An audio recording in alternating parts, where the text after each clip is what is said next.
Your love is my drug. I get high and can't get enough. You make me feel like a fiend.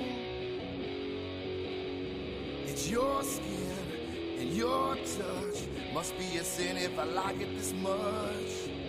It's the best that I've ever seen. You're all I need. The blood in my veins and the air that I breathe. You're all I need to get by. When you bleed, I bleed. I feel what you feel and I see what you see. It's your love that gets me so high. It gets me so high. Your love gets me so high. Your love gets me so high. Your love gets me so high. Sell everything I own without hesitation. Shit, I cook you in a spoon and shoot you up. You're filling up my dreams and my imagination. Yet I just can't seem to shake this stuff. Your love is my drug. I get high and can't get enough. You make me feel like a fiend. It's your skin and your touch. Must be a sin if I like it this much. It's the best that I've ever seen. You're all I need. The blood in my veins and the air that I breathe. You're all I need to get by. When you bleed, I bleed. I feel what you feel and I see what you see. It's your love that gets me so high. It gets me so high. Your love gets me so high. Gets me so high. Your love gets me so high.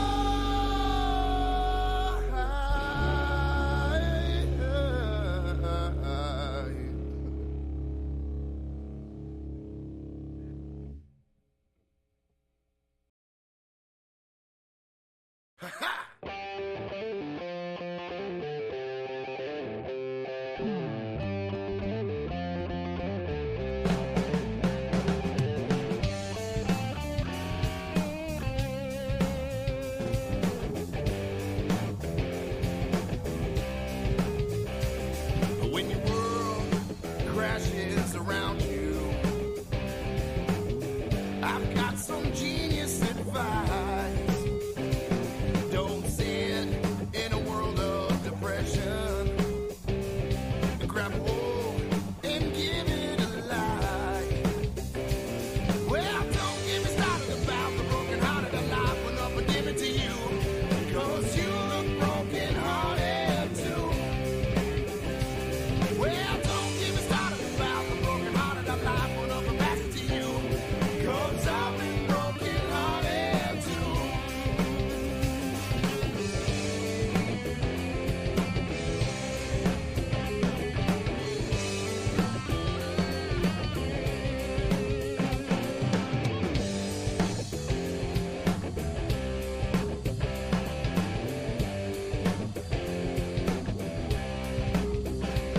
You don't see more reason for crying. Don't see much reason for hate.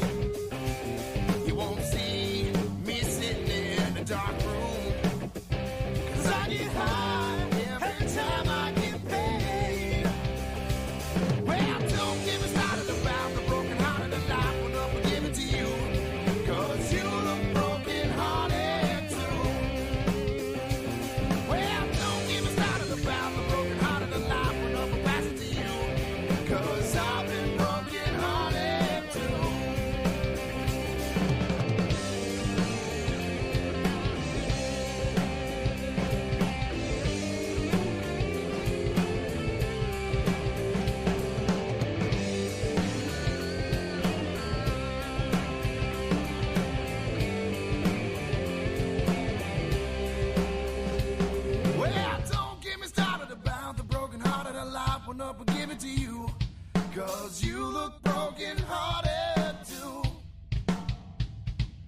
And don't get me started about the broken-hearted alive. One up and pass it to you. 'Cause I've been broken-hearted too. Yeah!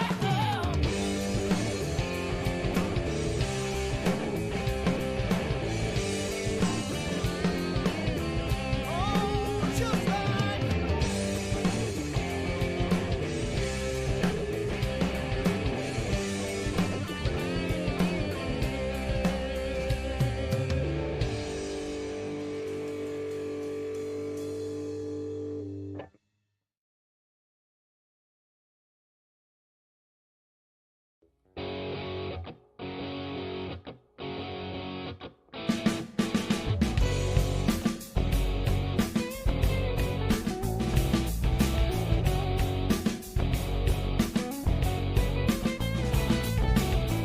if you show me all your flaws, girl,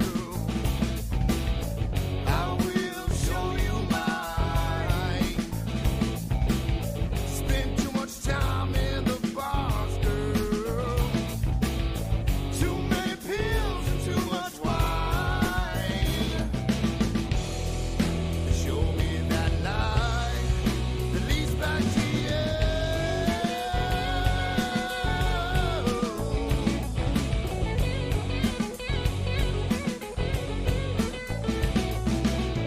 If you show me all your scars, girl, I'll be sure to show you mine.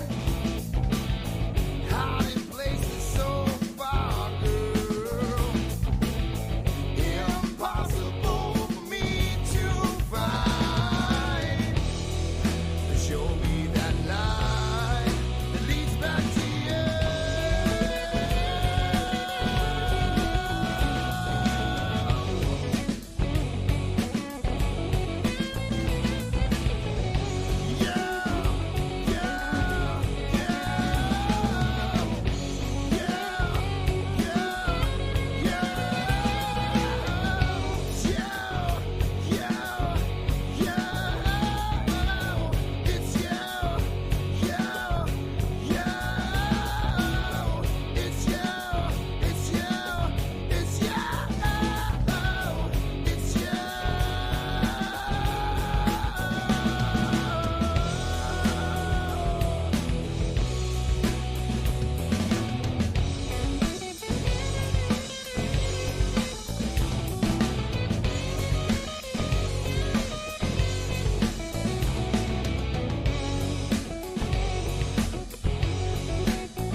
Are you not entertained?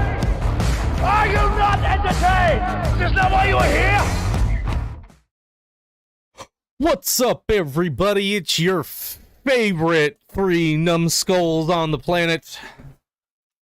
I'm Thundy, and I'm here with my boy Shades and Crude. Are you not entertained? Hello. Yep.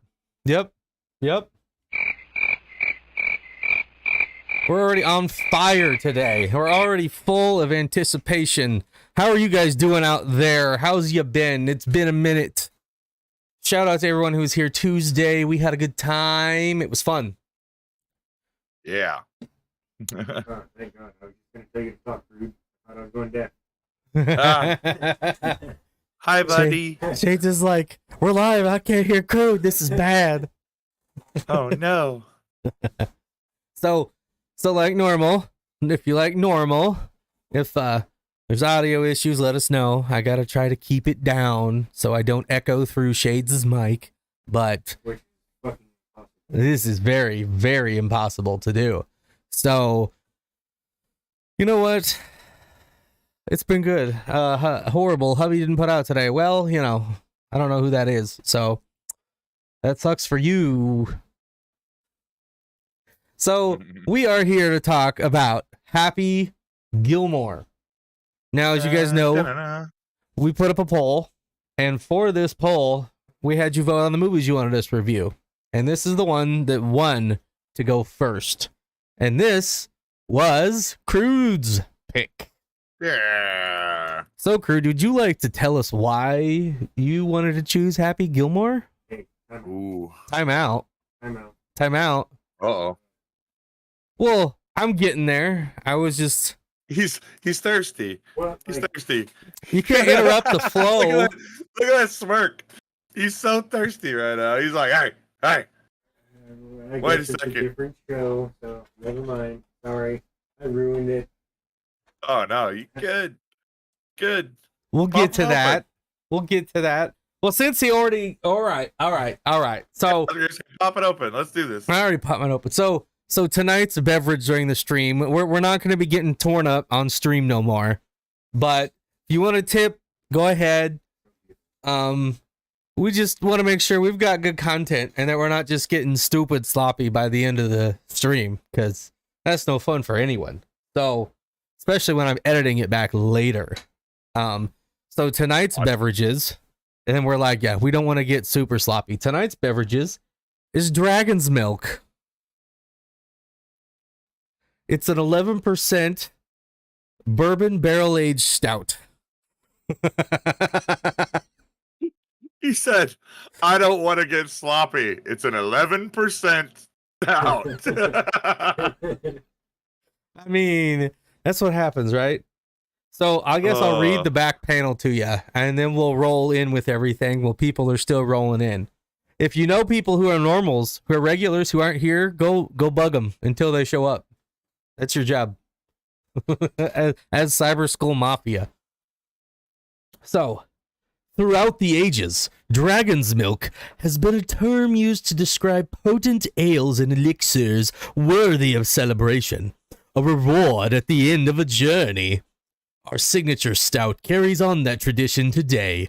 Roasted malt delivers notes of coffee and chocolate, married with sweet undertones of vanilla and oak from a 3-month stay in bourbon barrels to create a truly legendary blend of flavor. Dragonsmilk.com. Not sponsored. We are not sponsored.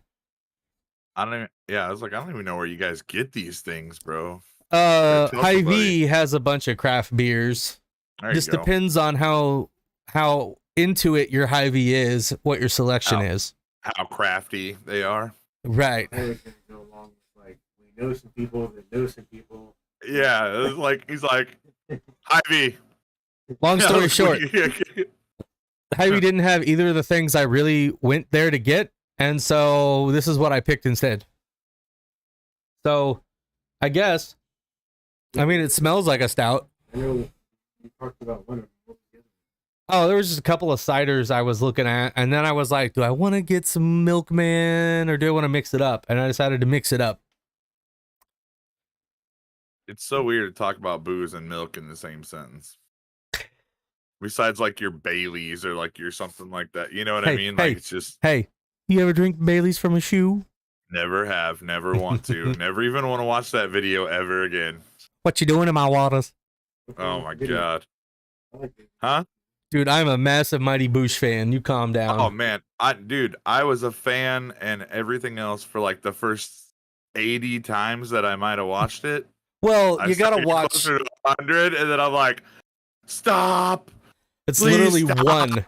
It's one scene out of an entire series. Right, true. Like they True. have a character called the Crack Fox Yeah. who's got needles for fingers. So, what does Shades don't think get me of wrong, though, it was this? good. Since he went ahead and took a drink, You already opened yours. I just opened mine. I didn't drink it though. Good. I told you he was thirsty. Uh, Catch the wasn't even a subtle hit. I told you he's thirsty. It kind of reminds me sort of a milk. Ooh, What you mean? Like you can definitely taste the bourbon from the bourbon barrel. reminds you of a milkman like has sex with your wife and those kids aren't yours, or like Yeah, pretty much. Are you my dad? I'm gonna Sorry, I had to do it. It just reminds me of a milkman.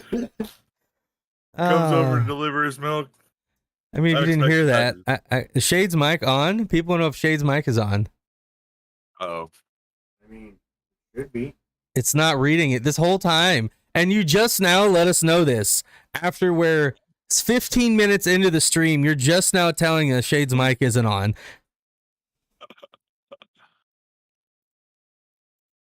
do they still make a 6-pack? You guys don't come here for us. You come here to gamble. You have control over my mic, so if I don't. Oh, Because the computer is dumb. When you plug in different mics, OBS doesn't like it.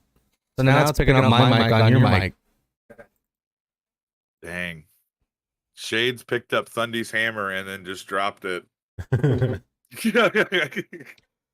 Well, now that we've spent a whole 15 minutes without even hearing from Shades, you have the floor.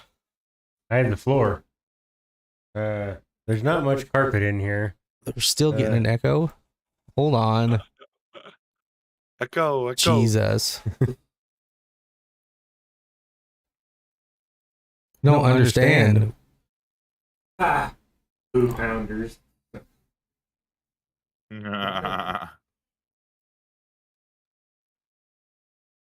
Sweet mustache you got going on over there, Mr. Blogger. Hey, should I say a few more times there, Thundy? Yeah. Well, I mean, you know, for editing purposes later, shouldn't it make it a little easier? It's picking you up now. And it shouldn't. Man, we spent so much time working on this. And now it's picking you up, and I don't understand why. Always something. Picking who up? How about now? What? Oh, who said better? When? Yeah, it's still doing the same thing.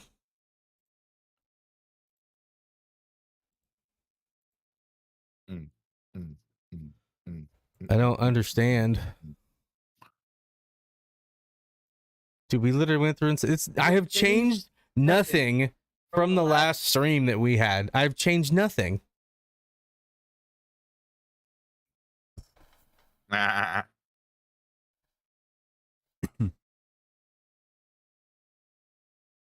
This is me raising my hand, blogger. Talk some more. Two-stroke. I'm working on it. I'm looking through some shit on my end too. I don't know. I don't know. Nothing on your end's gonna fix what's going on. You're probably right, but something's got to give. I'm gonna fix it. Ooh, I do. Throw up my thing real quick, Dundee, because I'm gonna go fix my fan while you're doing that. Then No. please and thank you. Appreciate it. Okay, 1 second. 1 second. No, you're good. You're good. Who wants a mustache, right? Wow, what's it? I gotta go check it out. There Because you what's go. his mustache look Oh, like? it's pretty dope. It's Shades. Is You're it? gone. it's got the curlies on the end. That's what I was. We were just me and Dundee last time. We're just talking about this during the gaming stream. I am changing mine to the same thing. I'm sorry, Mr. Two Stroke. Now I am copying you. What did you say? 2 strokes. You'll have to message me that because it's retracted. Son of a bitch. Oh, must have been bad. Hit one of the words. Yep. Oh no. You didn't say. Well, I don't- Justin just got retracted too. What the heck? Mm. I don't know, and I can't really look into it right now. So Yeah, that message I'm not- actually. the crazy Whoa. part is I'm not being pulled up on Shades, but Shades is That's- being pulled up on my mic, That's weird. I thought which is Dustin the said- opposite of how this is supposed to go.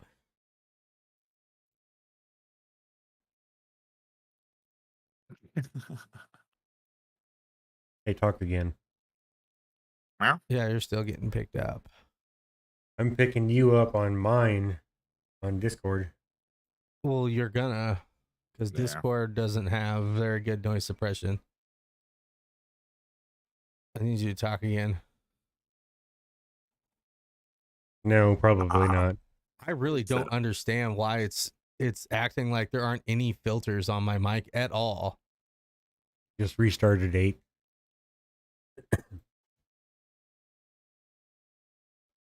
Like, I'm gonna transition scenes and Yeah.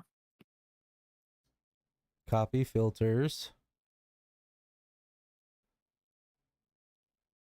Transition scenes.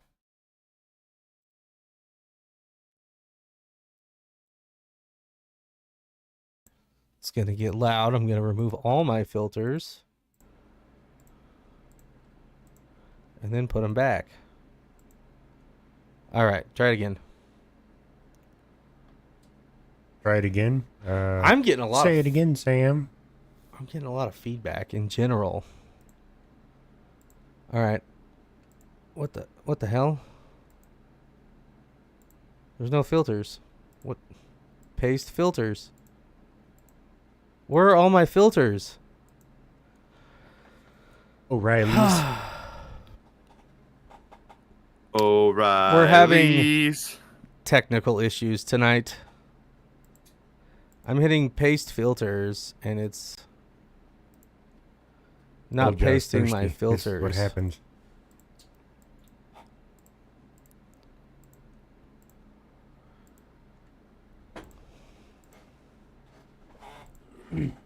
Dude, where are all of my filters? What just happened?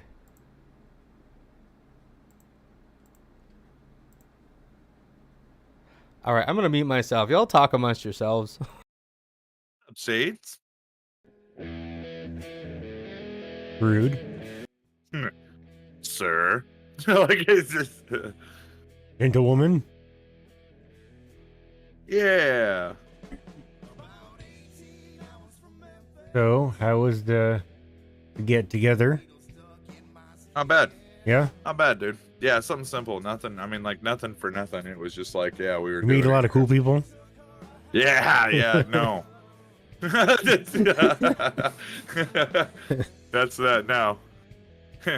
Nobody but family. Sorry, no cool people here. I wish that were the case. I'm pretty much the coolest. We got a sounds fine.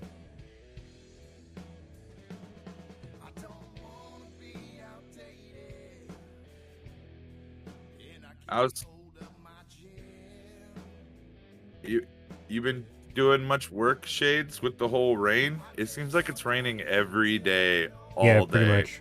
Pretty much. Shit, just crap, dude. We actually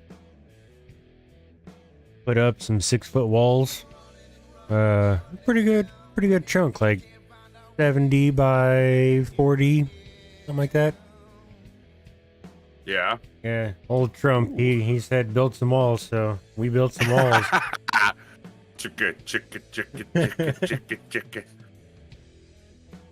It's all right, because we're not paying for it, right? So, Yeah. I mean.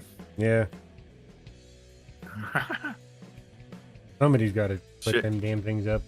Shades, I think you hit your computer or something and turned your camera. I saw it happen, bro, and now you're like, yeah, now you're like. I wasn't gonna say anything, and I was like, nah, I should. You know, I had that moral dilemma in my head, just to let you know. I felt bad for even thinking it. So, how is this? A little better. Maybe go, yeah, you're right. You gotta do like me, dude. You gotta lean a little bit. Yeah. You gotta, like, every once in a while, they'll see me find it. Like, I'll be, like, noticing that I'm, like, leaning, and I'm like, oh, shit, hold on. It's because I got such a big-ass head, bro.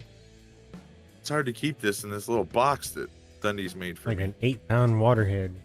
Yeah, dude, for real.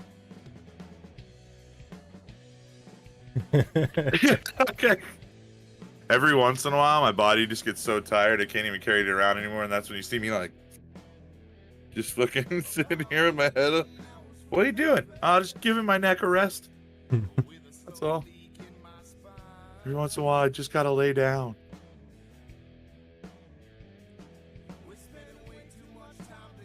Same with the thing in my pants. Every once in a while, I just gotta sit down, dude. Oh, jeez. Eventually, my knees can't hold it up anymore.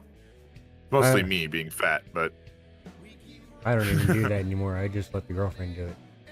oh yeah, yep. I think I brought this up on stream once before, but did you see that video where the girlfriend told the guy that he snored a lot or whatever, and he probably should do something for it, and he goes, "Oh well, that's because my balls go down and they cover up the hole, right? You know, butthole, and that's why I snore." So then she started cupping it for him while they sleep.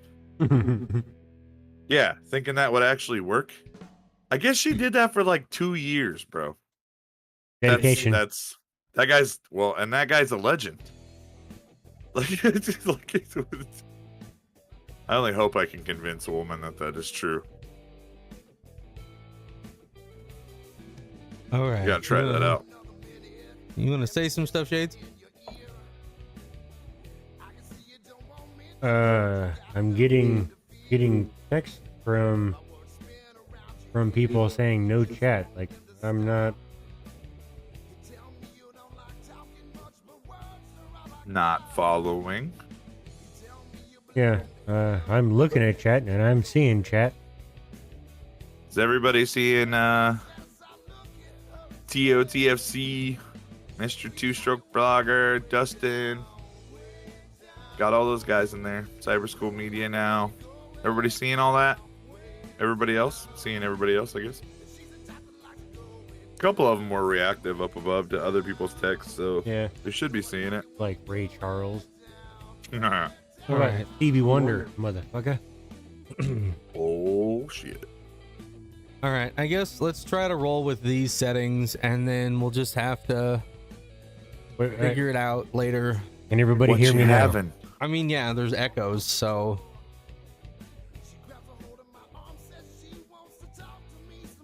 Yeah. Todd. Everyone here's Todd.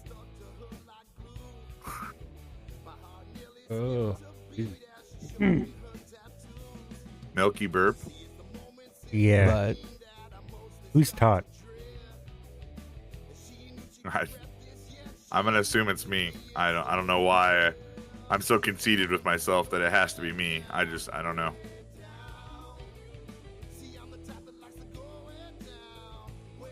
all right. Well, I guess we'll just have to go with this and then work on it more off stream.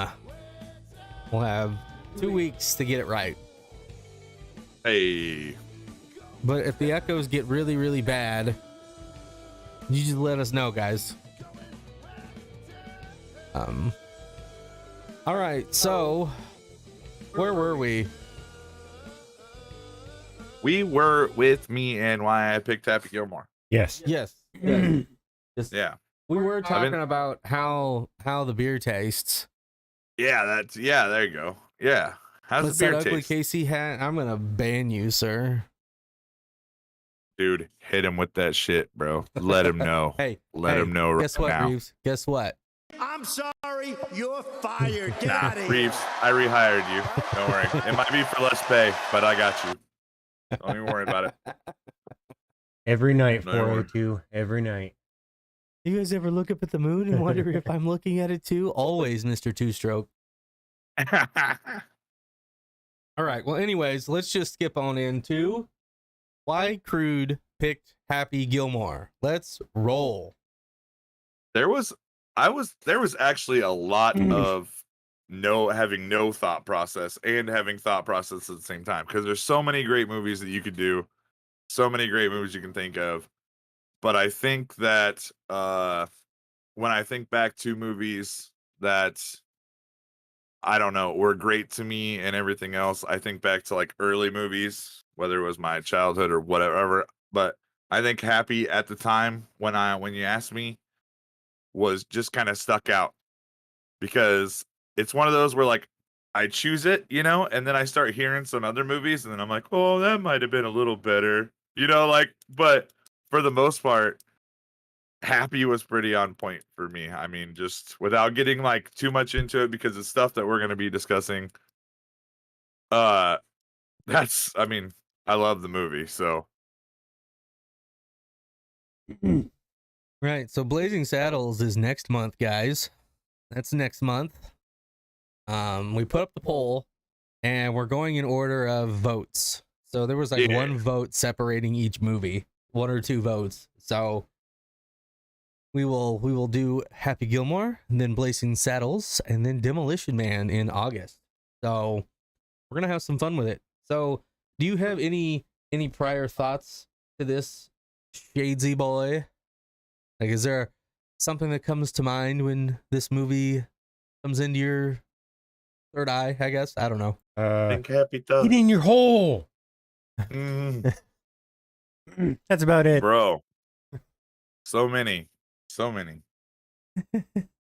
Oh, I So mean, many yeah. holes. I mean, I don't know. I mean, when this movie came out, we were all still in school. Yeah. We were all in school. We were all youngins. First of all, don't fucking age me. All right? Don't you age me. First of all, when this movie came out, it was hundreds and hundreds of years ago, and we were all in school. And fuck you, Thundy. Well, okay. So here's the next question. What is any of your experience with hockey? We'll start there. Oh God. Are you fans of hockey? Do you watch hockey? Do you have any hockey stories? The only time I've been on ice is when I didn't mean to. That's the only time. Like- So So when you're driving, yeah, walking, driving. I found my ass on concrete more times than I care to admit in winter, bro. Like more times than I care to admit. Yeah. And so that kept me off the ice for any sports related shit whatsoever. I'd just be a wrecking ball going straight for whatever I'm headed in for. you And just that's need it. shoes with like spikes on the bottom, you know, like track shoes. Yeah, hey, yeah. That could be he's a runner, he's a track star. It's just- So Totally not. Me on skates, that's a disaster. No matter what type of medium we're on. I don't think I've actually ever been ice skating, but I don't watch hockey either. I've had some friends who played hockey, and I like going to hockey games. I think going to hockey games is super fun. Like, I went and saw the Iowa Wild recently, and it was a lot of fun. I was like, I kind of like hockey now, so might have to go see some more hockey games. It's definitely something I can watch live. I've Yeah, been to a live like, hockey game. I could can't definitely watch do a it live just on game. TV. I can watch the highlights of the fights and like some of the crazy hits and stuff, but like live, You never is used the to only watch way it that I when can like watch it. they had that red tracer that would follow the puck. Yeah. Oh, Jesus. Right, it's kind of like baseball. Like, I would rather play it or watch it live than Yeah. on TV. Yeah. Yeah. It's for the experience, man. Being there and seeing it. Now, what about golf? Oh shit. I love the Hey, golf. I never talked about my ice. Oh yeah. I have no ice Oh experience. yeah. That's what I was saying. You said you didn't have anything. Did you just not know have anything? No. No, I have none. Like, I've never been on ice Buddy. other than, you know, like you walking and driving. Thundy, Shades 2, U0. He dropped the hammer earlier, and now he just got you again. Dude, he's got some type of agenda, some hidden agenda we don't know about right now. He's just coming at. He sabotaged my microphone, and now He's like, now we're he's gonna make your. sabotaging my character. He's like, we're gonna make your mic so loud without your filters that you can't even hear you on mine. Problem fixed. Yeah, pretty much. Getting back at me for leaving his mic off for the first 15 minutes of the stream. Yeah. Oh man, yeah, Dundee. That's Oh, so great. so golf. So golf. Experience with golf. Anyone? So my grandma and grandpa were, I don't know, they had golf clubs. I don't know how often they went, but I would go in the backyard and hit golf balls in the direction of the house across the alley. I wasn't any good, so That's probably good. they didn't make it to the house, we'll say. Well, we'll go with that. Hmm. And then like the driving range out there at Sportsplex. Yeah. I think anybody in Shenandoah, that's like where your golf life starts. Pretty much. Like I've No never matter actually what. been on a golf course and done any of that yet. Oh man, we're gonna have to do that. Yeah, like I'm curious. I'm not saying I wouldn't. I just never have. Right. It's never been a set plan thing. Like Ain't nothing like getting shit faced playing a game of 18, bruh. that's what I hear. I hear it's fun to drive the golf cart. Yeah. Well, yeah. Fun can I go to not think, fun real fast. I think Mr. Blogger is a cart driving fool when he's at the golf course. What about you, Mr. Crude? Oh, dude, I mean, I kind of grew up playing golf. I'm not good at it, but like, I mean, I grew up enjoying and playing golf. My dad was a golfer. I'm a golfer. But like I said, I'm just one of those, that goes occasionally. I actually haven't been in a little while, and it's kind of sad because I enjoy it that much that it's sad that I haven't gone. But yeah, man, I like hitting the links. Well, I've got a little bit of experience with golf, not a lot. I've got one golf story. I've been golfing on a course one time, and it was with some friends up outside of Des Moines. I think it was Pleasant Hill or something like that. And we did a round of 18, and I am terrible, absolutely awful. I kept trying to baseball swing at it. I am the greatest man alive. I don't know if you can just pick up a club and be good at golf. I've never seen that in my life. I've never seen someone do that. So don't worry about it. Well, I am probably the only man who has killed a fish while playing golf.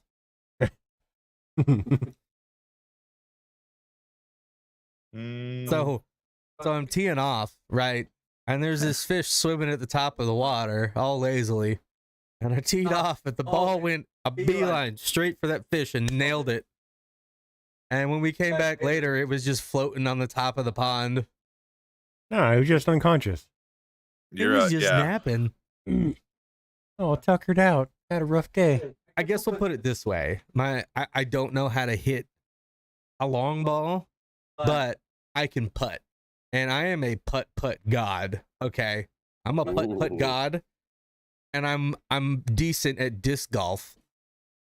So that's my experience with golf. Disc golf is the shit. I'm like Happy Gilmore when it comes to putting. Like I'm not that bad, but I'm not great. I'm wondering how to. Okay. So there's one quote I'm gonna play off my handy dandy soundboard that sums up golf. Are you guys ready for this? Golf's no different from hockey. Requires talent, self-discipline. Golf requires goofy pants and a fat ass. You should talk to my neighbor, the accountant, probably a great golfer, huge ass. What? I guess you got to hear the stream to hear what was just being played. What'd you play? I played Carl Weathers talking about golf. So we'll look at the chat and we'll see what you guys are saying about golf and this, and then we'll roll into talking about the movie. How's that sound? Sweet. Before we get into there, Ant's talking about a 1.5 acre fire. Hey, Crude, you remember a field fire back in the day? I have no idea what you're talking about. Okay, just Now, checking. if we're talking hypothetically, yes, I do. I remember. Hypothetically, the thing was out of control. Hypothetically, it was Allegedly. famous last words. Let's just let it burn for a second.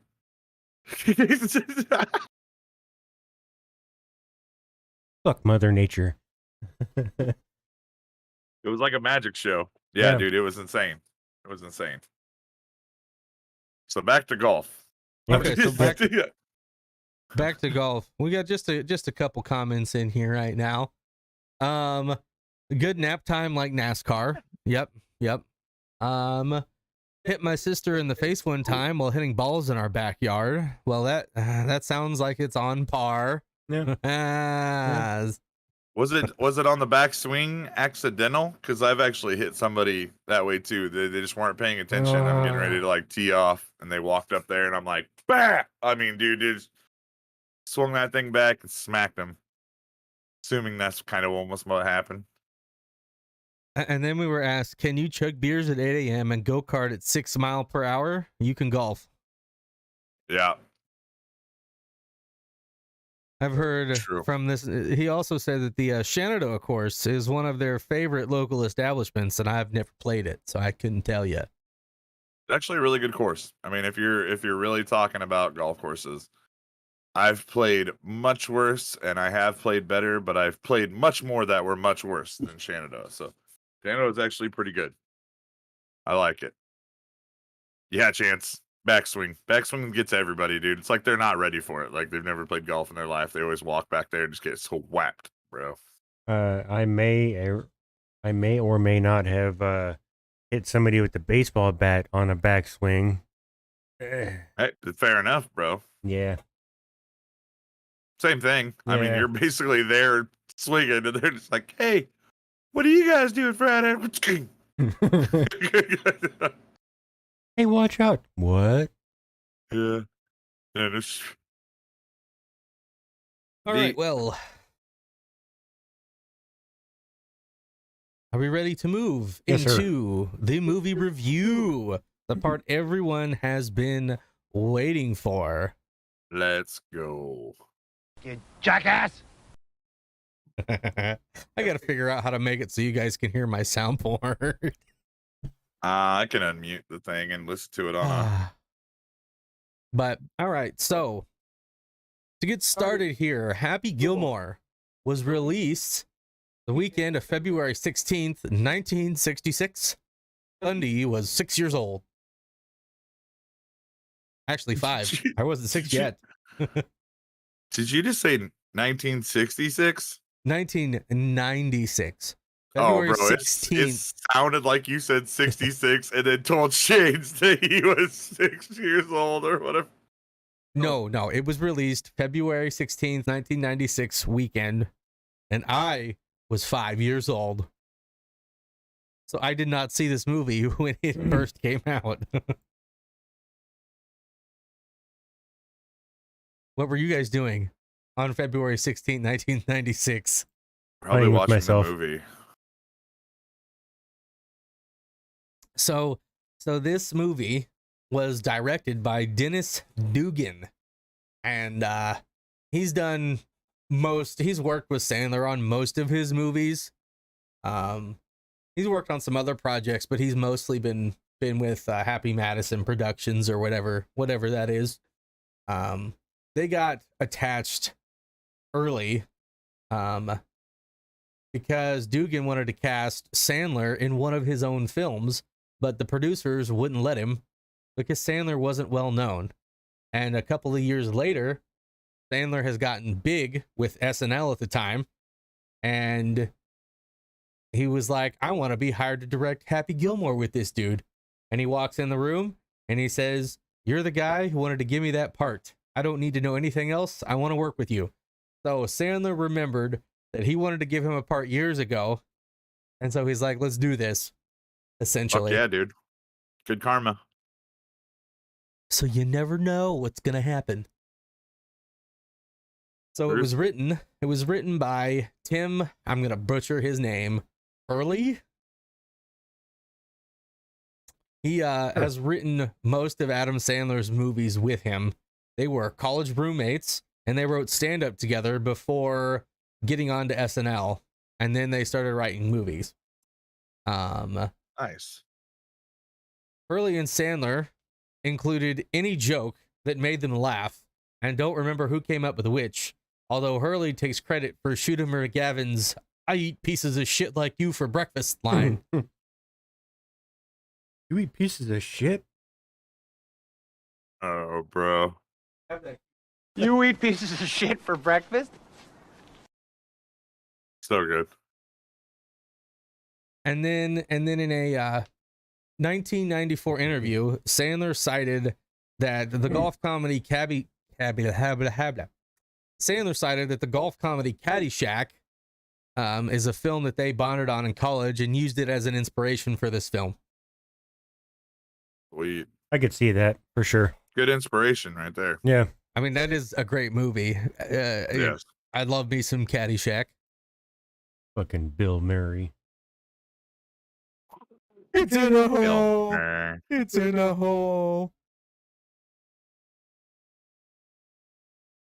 So they actually came up with Happy Gilmore in an office during a brainstorming session. And it was just essentially a film about a hockey player who could smack a 400-yard drive. And did any of you know that Happy Gilmore is based on a real individual? Oh, yeah? Ooh. Anyway, I want to take a guess at who he's based on? Wayne Gretzky.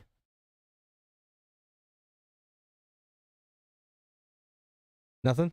I mean, you're not going to get it. It was based loosely on one of Adam Sandler's childhood friends. His name is Kyle McDonough. I think that's how you pronounce it. Kyle McDonough, who played ice hockey and would golf with Sandler as they grew up. Sandler could never hit the ball as far as McDonough, but figured that McDonough's hockey skills gave him an edge.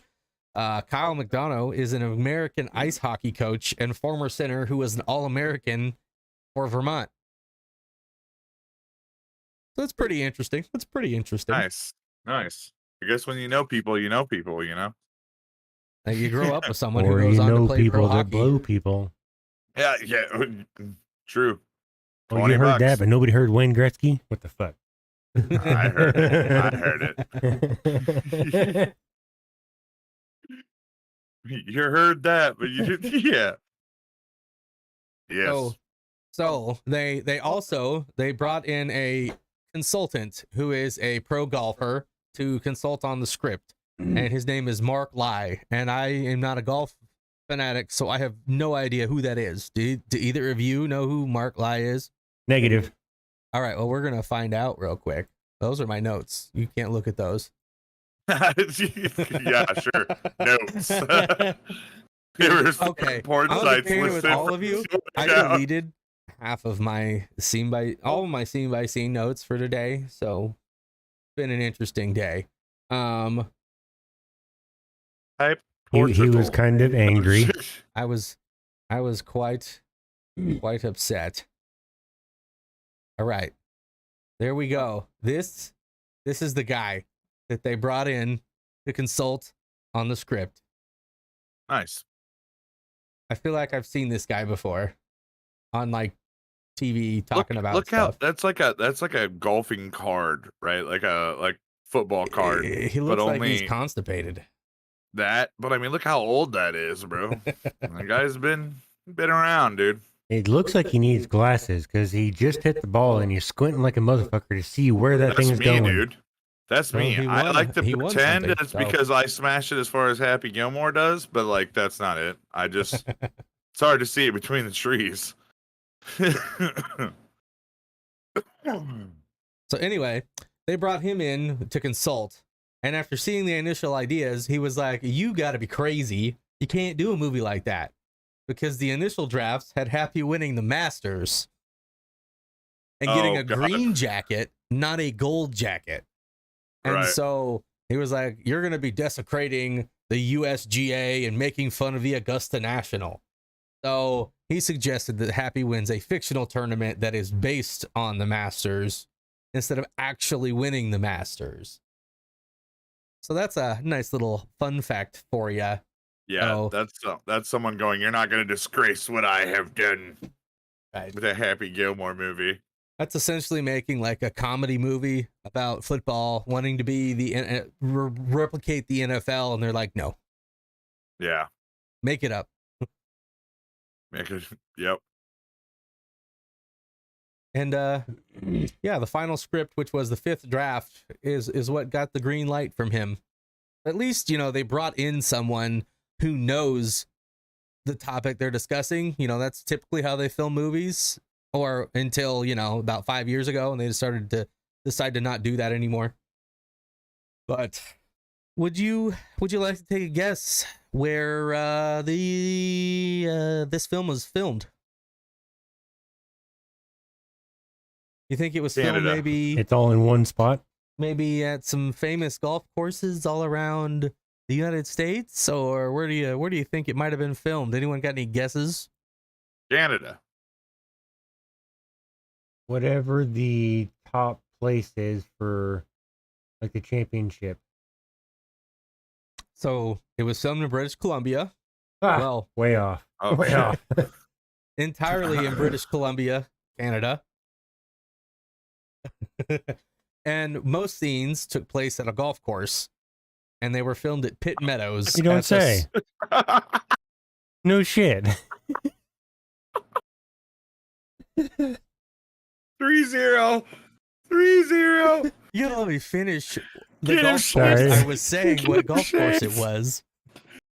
Get him. It's a golfing sorry. movie. Can you believe I it was filmed at a golf course?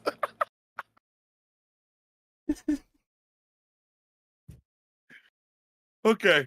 Whew, I'm sorry. You know what? We didn't let you finish, Thundy. I'm sorry. Go ahead. So, this was filmed at a golf course named, it was Pitt Meadows at the Swan Eset Bay Resort and Country Club, is where it was filmed. Cool. Outside. All of the interior shots, because the inside of that club doesn't look like it does in the movie. All of the interior shots, even including the broadcast booth, took place in an abandoned Vancouver hospital. That's cool. When you watch the movie back and they're at the old folks' home, it looks like that is probably the hospital that they filmed all the other scenes at. Yeah. But now you know, because you'd have never guessed that the rest of all the interior scenes were shot in an abandoned hospital in Vancouver. I would have guessed it. No, I wouldn't have. Hi, Brooke. Hey, Brooke, guess what? You've done a hell of a lousy job. You're late. I'm sorry. You're fired. Get Fired. out of here. Right? My gosh. All right. So, the last fact I have about the development of the movie is, you guys want to take a guess at who composed the film's soundtrack? Ooh, Shades. me. Danny Elfman. Sir, that is correct. You are the weakest link. Goodbye. Who? People that did Star Trek. Okay. Nope. I'm gonna show you. In my defense, Danny Elfman does a lot of shit. I mean, it was a good guess. Yeah. If you have no clue, you got to guess who does the most. It was the front man from Devo. Okay. And what's Devo's most famous song? Whip It real good. This is the guy who composed the soundtrack for Happy Gilmore. All right. Fair enough. Never would have thought, because it kind of crushes. It opens and ends with Tuesday's Gone by Leonard Skinner, which is an amazing song. Yeah, boy. So now let's pull up and talk about some of the cast, because I didn't recognize one of the actors. Oh my God. I Bob guess I didn't Barker. put I didn't put two and two together. So we've got Adam Sandler, of course, as Happy Gilmore. We've got Julie Bowen as Virginia Bennett, and Who's that? Julie that, honey? Bowen. Who is that? Julie Bowen. She's on Modern Family. I guess I didn't put two and two together. I mean, she aged like a fine wine. She is a smoke show. Woo! Let's keep it classy. We're keeping it classy. We're keeping it classy because we've got none other than Carl Weathers playing as Chubbs, who is an absolute badass. Oh my gosh, yes. He's a great actor. And facts about Carl Weathers is he was pretty much coming off of macho movies, and this may have even been his like first role stepping into like a comedic role away from that like overly macho dude. Right. And he smashed it out of the park. So, and now he's on Mandalorian. So that was your one? Correct. It wasn't Bob Barker. No. Boom, boom, boom, boom, boom. I should have put that Price is Right sound on my soundboard. I might have it. $1, Bob. $1. Well, you guys want to talk about some of these other actors? Can you see the screen? No. I've got it pulled up. What about Oops. Evan Nealon? I don't know much about him. I know he's in a bunch of shit.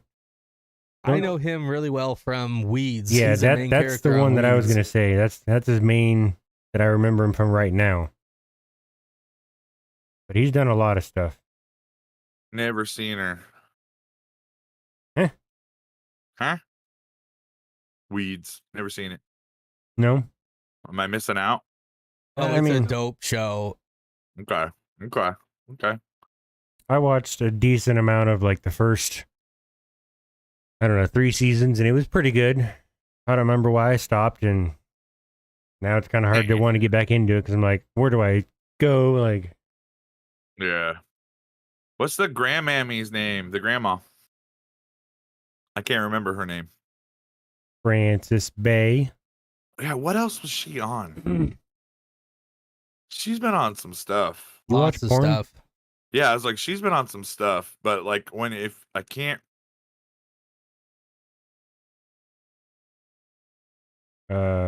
Inspector Gadget.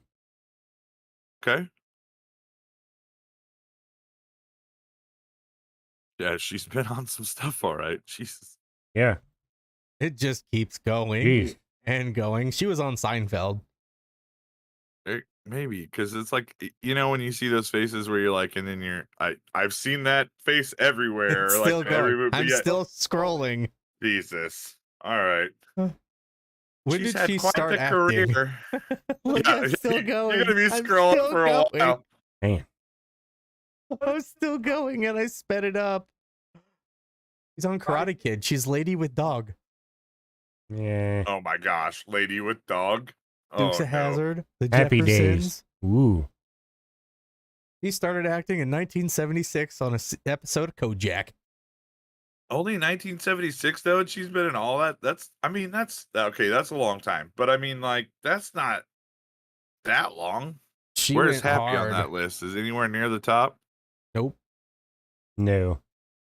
She's got a bunch of stuff Okay. before Happy. 1996. And then there's all of this other stuff. Seinfeld. Well, because you're just talking. What was that? 76 Gadget. to 96. Did you see how much was below Happy? So you're talking 20 years. She just put in all of those. She's been putting in work. She hustles. Yeah. She put in all that. She is a hustler, I tell you. That's good shit. And she's an amazing, like, I could kick it with her. She's a great actor. Just Like, sit there. she would be fun to fist hang bump. out with. Right. And she Ask died in questions. 2011. Okay, well, I guess I won't be She doing was that. born in 1919. Oof. Dude, she was in the Paperboy, so like the video game. Yeah, Shades, you were 2 when she was when she was born. Hey, guess what? Yeah, that's the guy. Oh, Nailhead. The big man. He was Yeah. 7'2", Richard Kiel. Jesus Christ.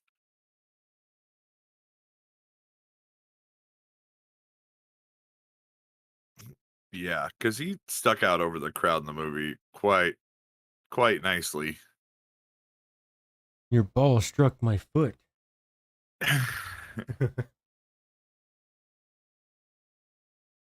Mm-hmm. Yeah.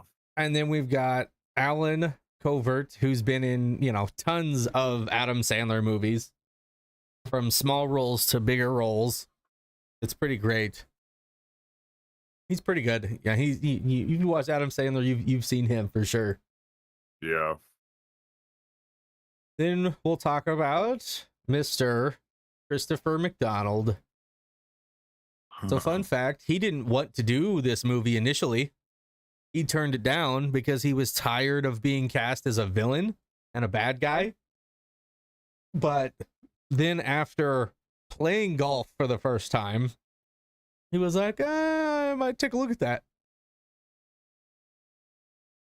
Kind of a weird reason to like do a movie just because you played the sport that you I mean, if were it supposed was to do a movie fun, about, but yet, yeah, I was gonna say if he's like, oh, I could really get into that, because you don't want to take a movie of a thing I guess you've never done. You know what I mean? Like maybe he used the excuse of I don't want to play the villain, but really it was like I've never played golf in my life. I don't even know how to swing. Like, I'm not gonna play a part in a movie where I have to swing a club.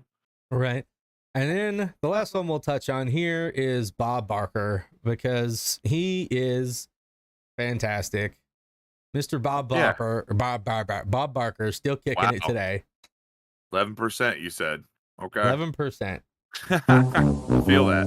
I remember so many days of watching him on the fucking Price is Right. Oh my gosh, dude. Yeah, I figured I put that soundboard file on there, so now I've got the Price is Right failure on there. Huh. I just played it. So every time I take an L tonight, I'm gonna play that sound. I'm sure I'm not done. Well, I've got more to talk about with these guys, but we'll touch on that later. So what we'll do now, guys, is we're going to move into talking about the reception of the movie. And then after we talk about the reception, we might take a brief break, and then we'll come back and we'll get into talking actually about the movie itself, because that'll take a little bit.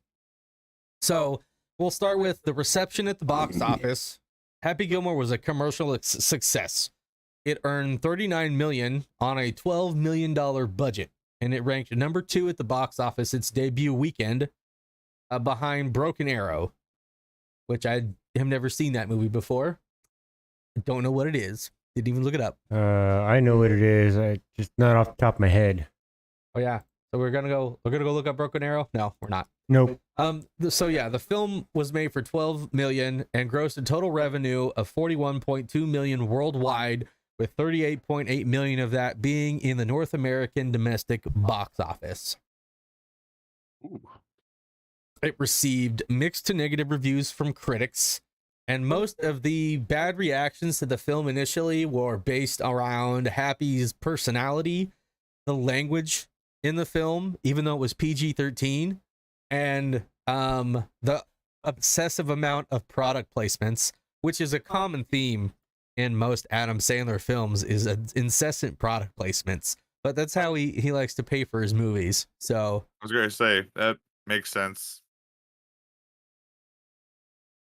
I think about the time that it came out, like that's a pretty big budget, like I'm not real sure what he did before that. Like I don't know where it fits in the timeline of Happy Productions, like that kind of thing, but like this is after Billy Madison, which was his first film after Saturday Night Live.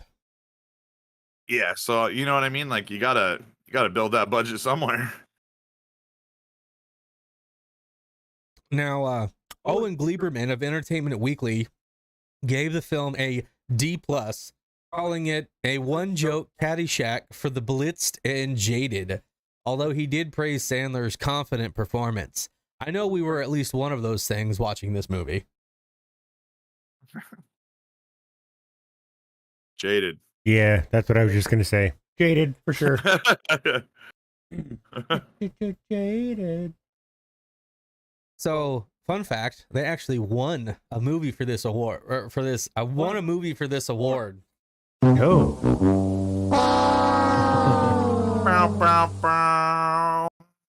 So they won an award for this movie. And you want to know, you gotta guess at what award it might have been that they won? Was it a Woody? No. It was worst movie of the year. I don't know. MTV Movie Award for Best Fight for Sandler versus Barker. Hell yes. Just as good as a Woody. Well earned, dude. Well earned. We'll talk more about that scene later, but what I will mention here is the scene with them fighting actually increased ratings for The Price is Right among younger demographics, and Barker claimed that people kept asking him in the audience about Happy Gilmore almost every day of filming. You believe that? It works, baby. It works. So The Price is Right. are gonna look at chat and see if there's anything to discuss before we roll into our first break, and we'll go from there. It's going to be a very short break. I'm just going to play the video that I made today, so it's like a 2-minute break. That seems short. That seems real short. I was going to say, I am going to maybe be a little bit longer, like 3 minutes longer. All right. Well, you guys want to address chat then while I get something queued up here? Yeah. So they're roasting you about the bots. bot. You know. Yeah, pretty much. Hey, I can't do anything about the bot. I turn it off and back on again, and that's all I can do. Thundy broke it. He's fired. They did their own movie clip while you were gone. A little thing, and then it was working. He did say last year play their 20th anniversary edition swing clips. So we can't play that on our live stream because it's copyrighted material. Yeah, we'll get shut down. Yeah.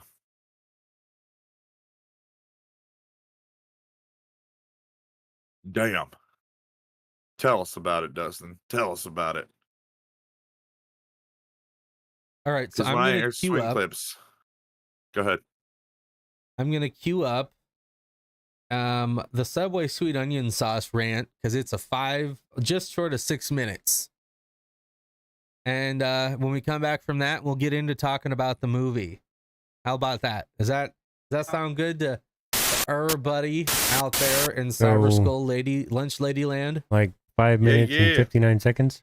Yeah. We got just shy of 6 minutes, and we'll be right back. So go take a bathroom break, go refresh your refreshments, and we will come back and dive into this movie. Yeah. We'll miss you. All right. We will be right back. Cyber Skull Media.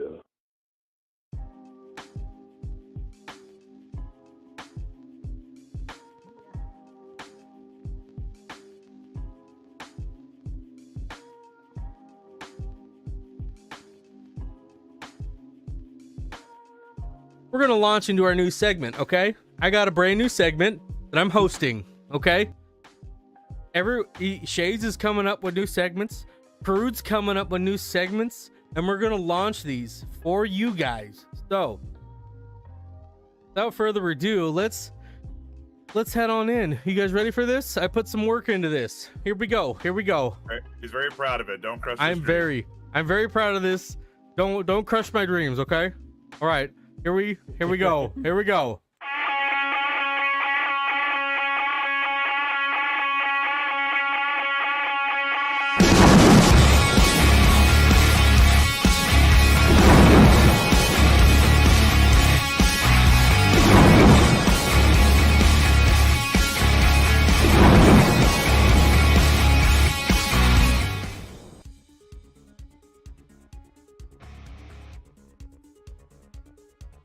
Hi.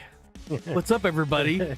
Welcome to the new segment. You guys like that intro video? He let his hair down. What really rumbles my thunder? That's it. Let's go. I've got a tie and everything. All right. Oh my god. I have a tie, and we're gonna get into this. All right. So, you guys have seen Family Guy, and Peter Griffin. He has a segment on the news called Grind My Gears. You know, what really grinds my gears?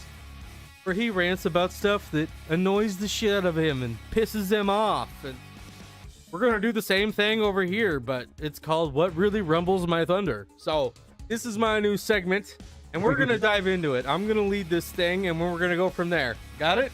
What really rumbles my thunder? Subway. Screw Subway. Subway changed the sweet onion chicken teriyaki sauce, and that is a travesty, sir. That is a travesty. Okay, they put teriyaki into the sweet onion sauce. That's not how this goes. You leave the teriyaki on the chicken, and you leave the sweet onion sauce alone. It's like crack. You don't put additives into crack like fentanyl. It kills you. So, don't put teriyaki in the sweet onion sauce. It's bad. Bad deal. Okay, like, okay, it wasn't that bad. It was good. If I never had one of those sandwiches, I'd be like, this is a good sandwich. But it's the fact that I've had it before, and like, it's been a minute since I had Subway, and I had it the other day, and you know what they did? They put the teriyaki in the sweet onion, and that's not what I was craving. I'm a fat man. If I'm craving something, you better let me fucking have it, or we're gonna have a problem. Got it? Crude knows what I'm talking about. Okay? Whoa. Shades doesn't know. Look at that man. He's as skinny First as a of all, rail, okay? I identify as skinny, so I have no idea this fat thing you talk about. No, I totally understand. So But Subway? let's be honest. Subway? Subway's been on a downfall since Jared. I mean, yeah. Yeah. And then they had yoga mat material in their bread. I mean, and then they found out their tuna wasn't real. Oh yeah, surprise. And then you find out that their footlongs aren't really a foot long. So, you know, Subway, you're on the list.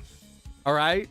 You better fix that sauce when this promotion ends, or we're going to have words. I don't care that when the melts came out, I fell in love with the steak melt. It was just too good. So, But you better fix that sweet onion sauce. particularly I concur. all Subway, it is the sandwich. No, it's the Fix sauce. The sauce, yeah. Fix the sauce. Which And we're if good you- at if you just want to have like a teriyaki sauce, right? But you still have to marinate the chicken, right? Like, I mean, if you're gonna do it, you gotta marinate the chicken in that shit, you know? Right, like the chicken had the teriyaki sauce on it. Like, Right. I crave the sweet onion sauce, not necessarily the sandwich.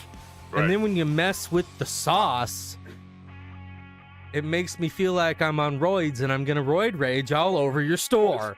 I get that, because it's not like it's like if I get chicken nuggets, but yet I don't have like sweet and sour or barbecue or something, then they're just chicken nuggets. You know, and like, Yeah. that's not. You know, because that's what everybody bitches about McDonald's, right? They give you like one sauce to go with like a 20-piece, and you're like, what? I asked Because for I like mean, if it was just 14. the chicken nuggets, it wouldn't be a problem that you only get one sauce, right? I mean, if the chicken nuggets were so fucking great. You can specify how many sauces you want on the app. But regardless, you know, Subway, this is about you. You better This is- fix that yeah. sauce when this promotion is over, or it's Motherfucker. or we're throwing hands. It's You ever seen the movie The All there is. Equalizer? It's about to happen to you, Subway. yeah, RoboCop. It's coming.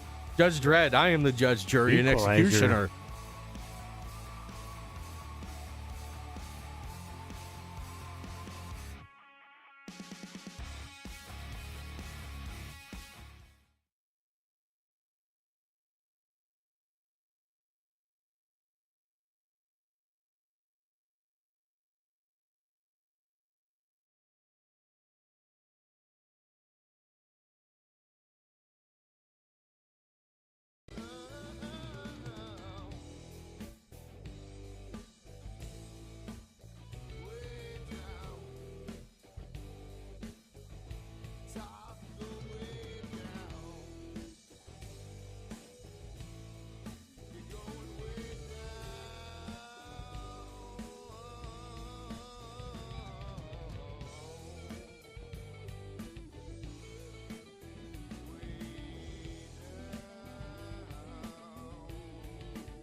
So we're back and we have news. I need a nap. Yeah, so do we, Brooke. So we have an update. All right. So it's storming right now. Not so much here as down where Crude lives. And we were having some internet troubles there right before we went to break. And then as we went to break, there were some internet issues. So if we have an internet problem and we drop out, we'll try to come back. But if it doesn't work out, then we will record the rest of this stream offline and we'll edit it together and throw something up next Saturday. If not before. And we'll just have to go from there. So if we have to get off because of weather, we will. Crude had to get off because the sirens are going off in his town and he's got, you know, a children's at home. So they are doing the proper thing and seeking shelter and not staring at the storm. And so we are going to trudge forward without him, unfortunately. It could take 20 minutes before he's back. So, yep. You got any thoughts on that, Shades? You know what we could do? What's that?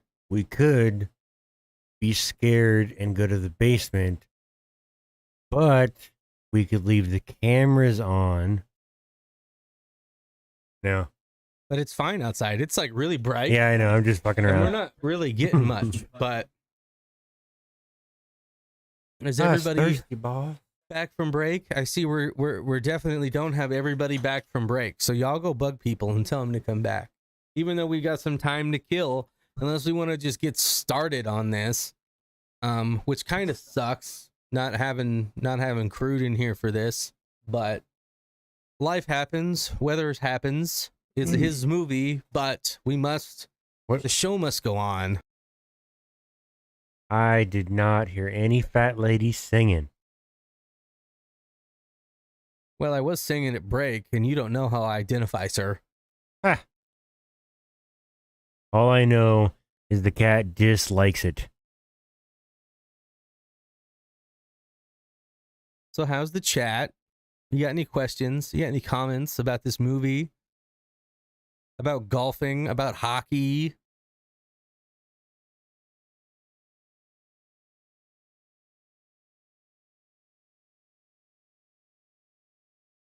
Yeah, pretty much. Everyone's gonna see. We need Crude. We need Crude. They're all out there playing with themselves. Let's get into this, shall we? So this movie starts with the opening credits, and Tuesday's gone with the wind.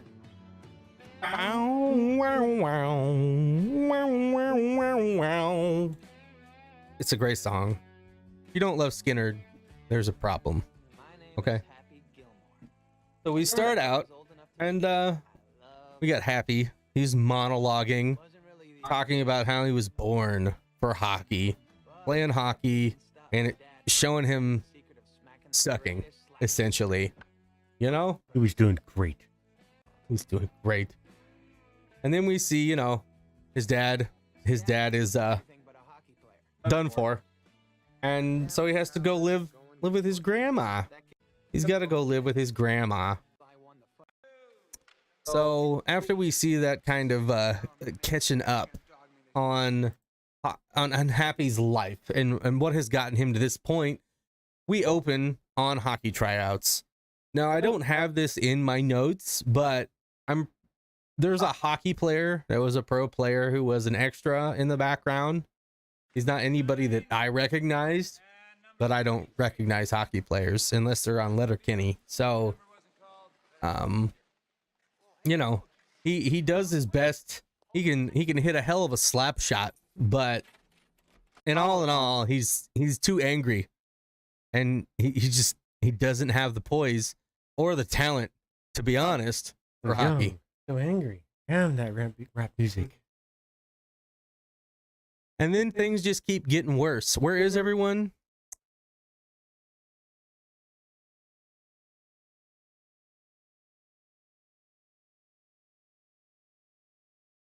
Okay.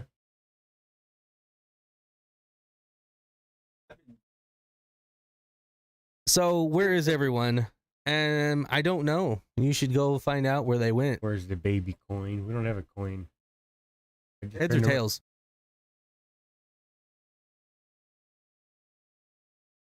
Guess we can open our drinks. We'll take a pause here. And I lost my bottle opener. I might have already opened mine and drank it. Yes, sir.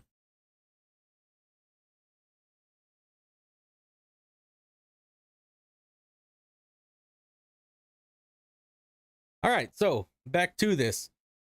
The next scene, we see him walking home with product placement Subway, which is all over. Apparently, Adam Sandler loves Subway. Okay, and I mean, it was pretty good. I had it Tuesday after our gaming stream. Even though we just saw us rant about Subway during the break, which actually, now that I think about it, was a perfect break video given this movie. Yeah, way to go. Product placement. No, I wish we were sponsored by Subway. I would eat Subway exclusively if they sponsored us, just to get in shape. So the next scene, we see him walking in, and his girlfriend's leaving him because he's a schmuck. You know what else we call schmucks? You jackass! All you ever talk about is being a pro hockey player, but there's a problem. You're not any good. So we have him breaking up with his girlfriend, and then they're talking through the what is that called? Intercom. An intercom, correct. That's why you're here, Shades. Yes, sir. And you know what? Because I didn't know what an intercom was. What is that? But anyway, he goes to sing, I wanna kiss you all over and over again. And then we cut, and he's singing it to this old Asian lady. And then the next scene, we see the door open and she's standing there. And then what happens? We cut to the next scene. And she's in his apartment making him breakfast. Hey, you want no want no breakfast?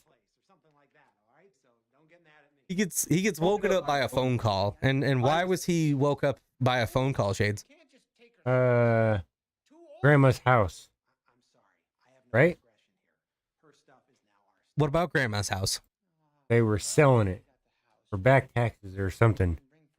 Yeah, the IRS has sent one of their cronies to Grandma's house, and they're repoing like all of her stuff, and they're gonna take the house.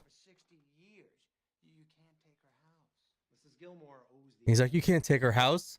She's old. My grandfather built this house with his own two bare hands. Well, your granddad's a liar. Or however that quote goes from Mr. Deeds. So Happy gets angry. He throws the IRS agent out the front door, which we never see them fix. And we take Grandma over to the nursing home. Was it Silver Acres or whatever it's called? I was thinking Shady Acres. Potentially. And so what we got Shades' cameo in this movie. Did you know Shades was in this movie? What? He jumps on the car and what's he scream? What do you scream, Shades? Jumping on the car. Mister. So we got Mr. Lady, and then we see, Adam and Mama, or Happy and Grandmama getting settled in. And who do we meet? Who walks in as the orderly, Shades? Mr. Ben Stiller. Who is uncredited in the movie. Yeah, I'm noticing that too. I was just checking that out. And I don't know why. I didn't really find anything on it. I didn't dig too deep, but apparently uncredited, and he was totally cool with that. Maybe he just didn't want to be credited. I don't know. But his role in this movie is fantastic.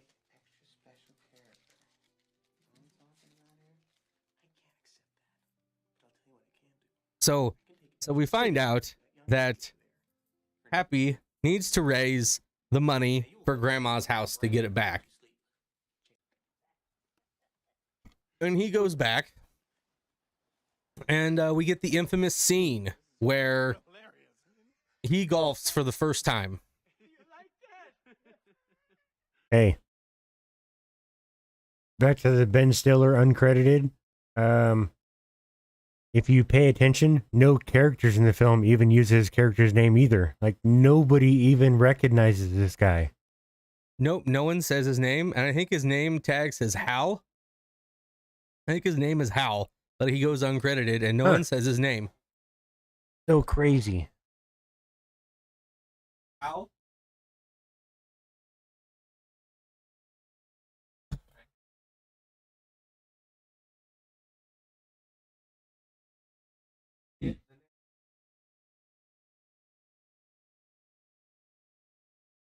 Oh, I ruined it again.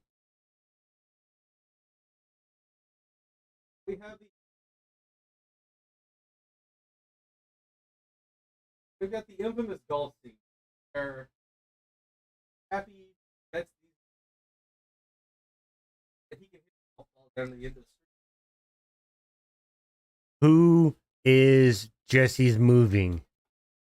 Who's in that shirt? The guy in the shirt, I've seen him before in some different shows. Yeah, he was on a famous TV show for quite a while there. Oh yeah, what show was that? The show that had two spies versing each other, black and white, maybe. Mad TV. Oh yeah. Yeah. Well, I know I recognize him, but I haven't watched a lot of Mad TV. Want to know who it is? Oh yeah, who is it? Will Sasso. Oh, look at Shades knowing his stuff. You know what? Just for that, we gotta give him a crowd clap.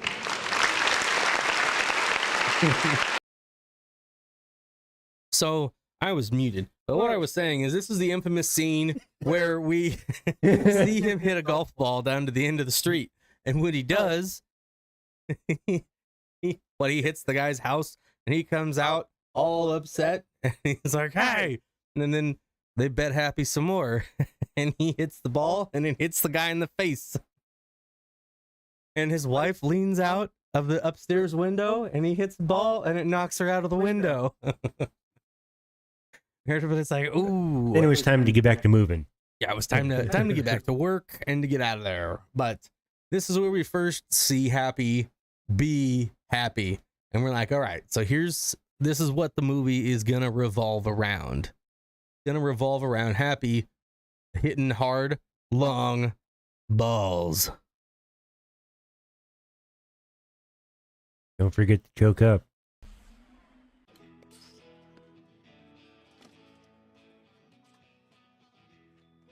So what's great is after this, Happy goes to golf. He goes to golf, and he's hitting golf balls and trying to make some money out driving people on the golf course. He's consistently hitting 400 yards, and people are just like astonished by how good of a golfer he is. And you know who notices how good of a golfer he is when he's there? Chubbs. Mr. Chubbs. Mr. Chubbs. He sees Happy and is like, this kid, he's got something. I can train that. I feel like that's one of those moments where, like, on cartoons, you'd see like big old dollar bill signs like ding. So yeah, he wants to get Happy to golf, and Happy's like, I'm good. It's not for me. You know, I'm a hockey player. I'm just doing this because I need the monies. And then he goes to batting practice. This is one of Shade's favorite scenes, I'm pretty sure. Yeah. You want to tell us what happens in this scene, Shades? He's getting ready for next year's hockey season. He's toughening up. Letting the fast pitch softballs or baseballs, I don't remember. Right in the chest. Right in the chest. And then he leaves and the kid tries to do it and just gets waylaid. Takes one in the face too, right? I'm not entirely sure, but I'm pretty sure he does. Oh, that one's gonna hurt. That one's gonna leave a mark. this is also where we get the scene where I'm pretty sure where he talks about, you know, golf, and I'll play that soundbite again. Golf's no different from hockey. Requires talent, self-discipline. Golf requires goofy pants and a fat ass. You should talk to my neighbor, the accountant, probably a great golfer, huge ass. Golf requires a huge ass. I don't have one of those. That's why I'm not a good golfer. There is no junk in my trunk. And so now what we've got is Chubbs is really trying to get Happy on board. And, you know, we find out Chubbs has the name Chubbs because he's got one hand. And you know what? He's like, I may have one hand, but I've got the alligator's eyeball who got my hand. And well, I wouldn't have guessed that. And throughout the whole movie, he's wearing like clothes with alligator logos on them. And here's a fun fact. Do you know why Chubbs only has one hand in this movie?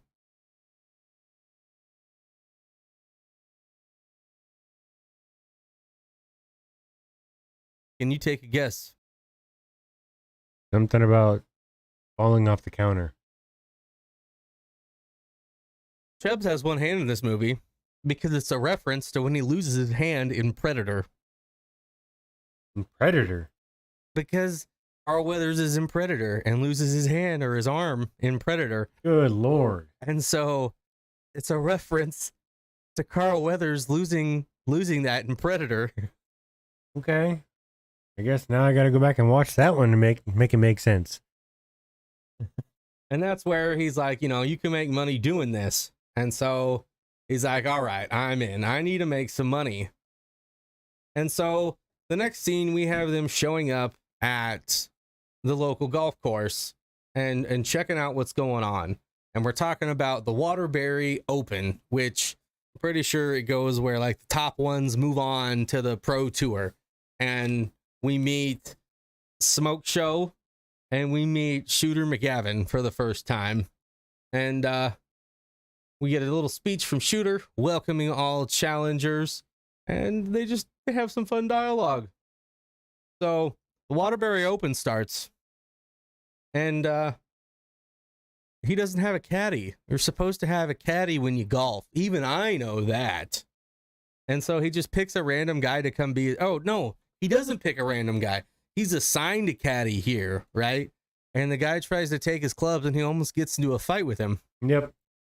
And so basically he's like, no, these are my grandpa's clubs. These are really old. I'll carry them. And so he's like, what do you want me to do? Like, make sure I don't look stupid. He did a terrible job. Where were you on that one, dipshit? So over the course of this, we see him struggle to hit his golf ball.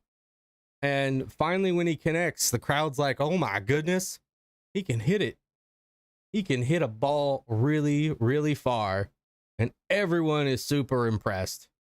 But when it comes to putting, we have an entirely different story. And I've got a nice little soundbite that comes with his struggles of putting. Are you ready for this? You gotta remember to just give it a little. Just tap it in. Just tap it in. Give it a little tappy. Tap, tap, tap-a-roo. Little tap, tap, tap-a-roo. Send him home. I just send him home. It's time to go home there, ball. Son of a bitch, Ball, why didn't you just go home? That's your home! Are you too good for your home? Answer me! He freaks out. I'm pretty sure this is where he freaks out because the ball just won't go to his home. The ball won't go. He just sucks at putting. He's got a long game, but he can't putt worth a shit.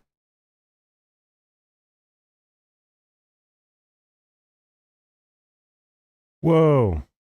Oh, guys, we've got someone. We got someone back. Are you ready for this? I don't think they're ready for this. Are you guys ready for Crude to come back? There he is. Now I gotta unmute him. I heard him. There he is. So welcome back, Crude. What's up, y'all? We're to the Waterbury Open where we're talking about tapping balls and going to your home. And I just played the sound bites. And if you want to see, I've got us all pulled up, ready to roll. You know? So that's where we're at. I had a couple fun facts. I don't remember what they were now. What were they? What were they, Shades? No idea. Listening a little. No idea. I was listening as much as I could. He's got some idea of what's going on. So yeah. So you like this scene a lot, Crude? A little tappy tap and go to your home. Yeah. His tantrums were probably what made the movie great. It was like watching I'm gonna take a fat L on this. John McEnroe. It was like watching John McEnroe play golf. Oh my goodness. No. I think that would be a good time though. For sure. Man. I am just taking L's all night. We are getting clip after clip. Just done, dude. Like, this is gonna be the whole clip of this thing is just gonna be Thundy just pow, pow, pow, pow. I feel it, dude. I feel it.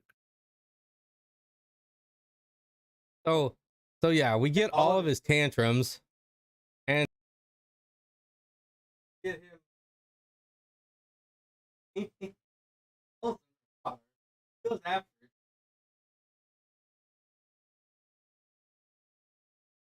Up at elbows like Dusty Rhodes over. So good. And I was muted, so I'm gonna say that again.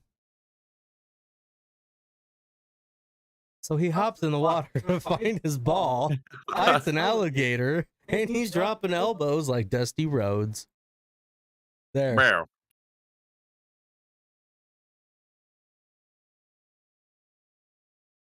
Oh. So I was wrong. The go to your hole is the very next scene after this. And he just gets into a fight with everyone. But he doesn't come in first, but he ends up winning him a little bitty trophy here. And a little bit of money. So you find out he's going to be going on the pro tour, and it's going to be a good one. Yeah, and that's where she comes in to start talking to Happy, right? Now that you're on the tour.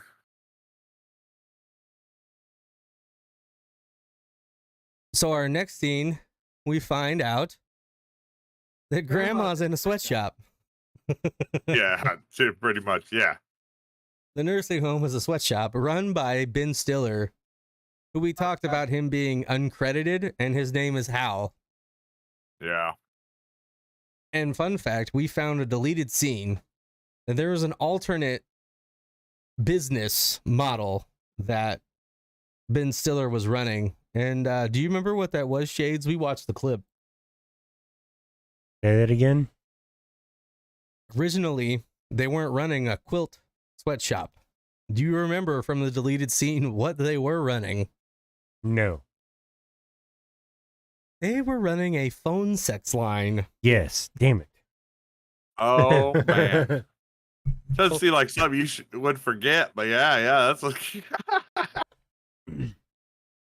I feel like so maybe you don't want to think about, though. So, like, that's something we've talked about before, is like Adam Sandler's comedy went from super raunchy to pretty family friendly over the years. And I feel like there's a lot of stuff he had in this movie that never saw the light of day just like the phone sex line for the nursing home patients. Nudie magazine day. I know that's not the thing. But like, yeah. The execs were like, we can't do this. And so they're like, all right, we'll do a quilting sweatshop. How about that? I wonder if they had problems, like, in all seriousness, finding like actors to like do it. I wouldn't suspect that would be the case, but I don't know. Maybe. I bet all of the old people were like somehow friends, close relation. Yeah, just didn't pan out. So actually, I don't know about any of the elderly people, but I know that there were, there were a few actors who were not thrilled with the language in the movie and things of that nature. But anyway, with the quilt shop, we have Happy showing up, and he's seeing Grandma and telling her that he's making money on the golf tour so that they can get the house back. And her air conditioning unit isn't working. And so what happens? This happens. Mister. Mister. They knock it out the window. On to the Mister lady. Yeah, the same one he hit with a car. Mister Or she lady? jumped on the I think I car. killed her. So, hold on. Please get me out of here. So in our next scene, we've got the pro tour starting, right? And we've got Shooter standing around his peers who all have gold jackets. And they're joking about, are you finally going to get your gold jacket, Shooter? And he is poised to get this gold jacket finally. So can we talk for a second about how Shooter's character is someone who should be extremely upset in his role? Like, think about this. You have done nothing but be a golfer your whole life. You have been chasing this gold jacket your whole career. You finally are to where you're like, the competition is to where you are poised. All of that time you have put into this sport, you're finally able to probably go get this gold jacket. Like, it's going to be smooth sailing. And then this nobody shows up, completely disrespecting your sport, and is only there to make the money and look like an asshole. Like, I think we would all be pretty shooterish at that point. We'd all be pretty upset about this happening. Like, how would you react? Definitely have kind of like, seniors and freshmen. Yeah, that's a good way to put it. Yeah. Some star freshman comes out of nowhere, just Yep. takes your spotlight as a senior. Yeah. Like, it would be frustrating, I think, I mean, you don't have to react quite the way he reacts, but it's understandable that he's going to be upset about this, I think, Yeah, it says a lot about his character that he tries to get him thrown out just because he's scared that he might lose. Like, he's never been good enough to get it.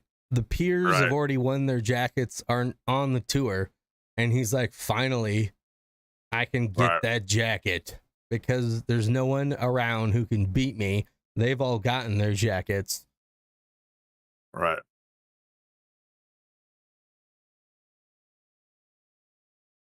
Oh yeah.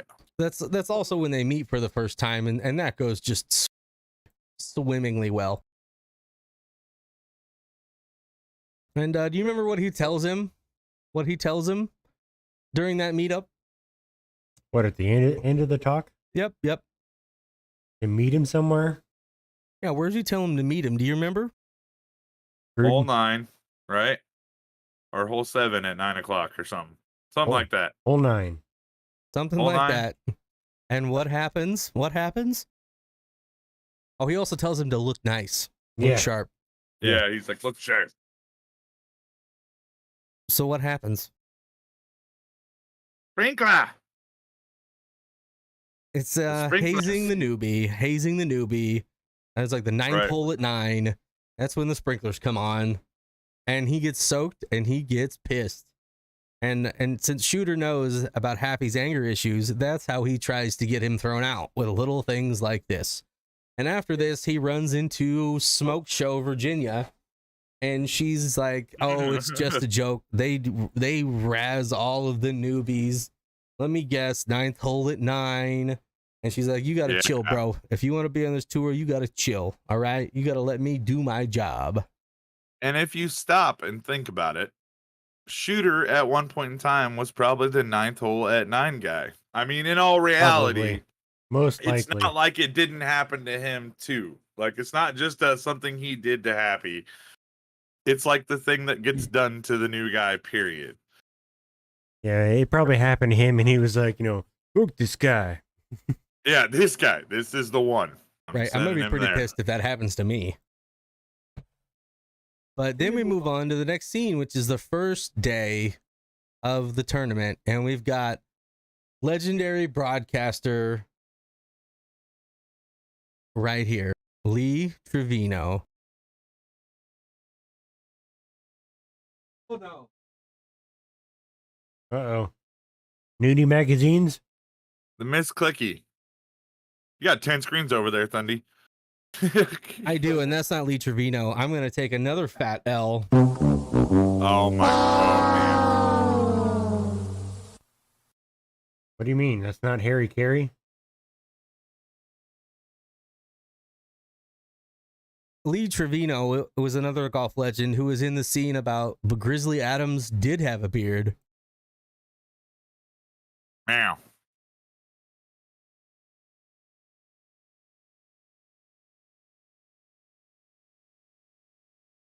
La la la la la la la la la la la. Background noise, distraction. All right, there we go. I got you, Thundy. Quick, look at that purple distraction over there. Yeah, look at you. You trying to look up who it is now? Did we lose it? Brain fart, because I've seen this guy talk about games. It's Vern Lundquist. He's a legendary broadcaster, and I should be getting my sports knowledge card revoked after that. Like, boom. Jeez. Yeah, I was like, he's everywhere. Everywhere, dude. Legendary broadcaster. Man, like, this was totally an opportune moment for somebody in chat to, you're fucking fired. I don't get fired. I do the firing. And well, all right, fine. I'm sorry, you're fired. Get him out of here. Put the placeholder up. He's out.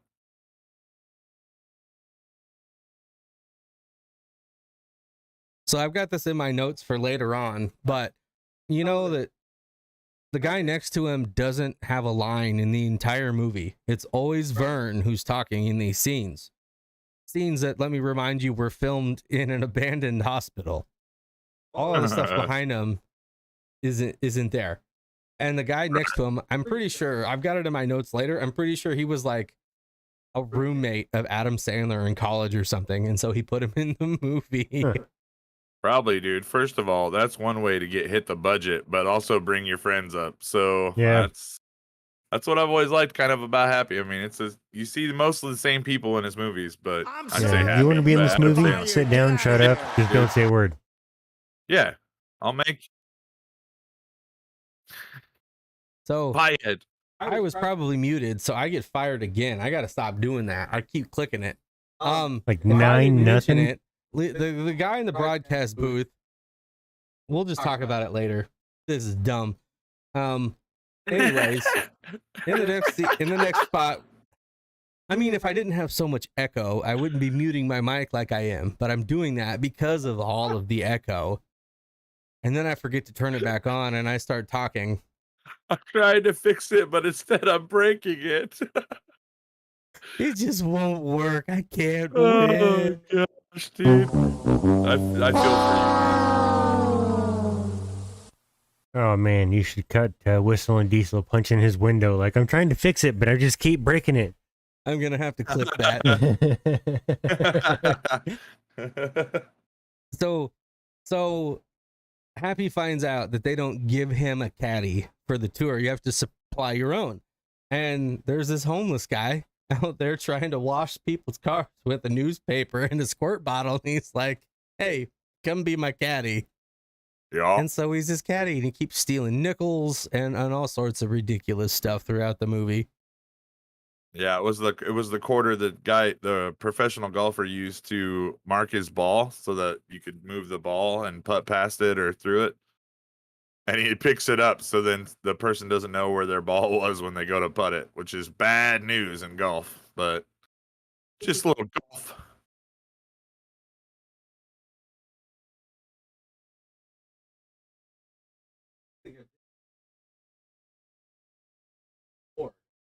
All right.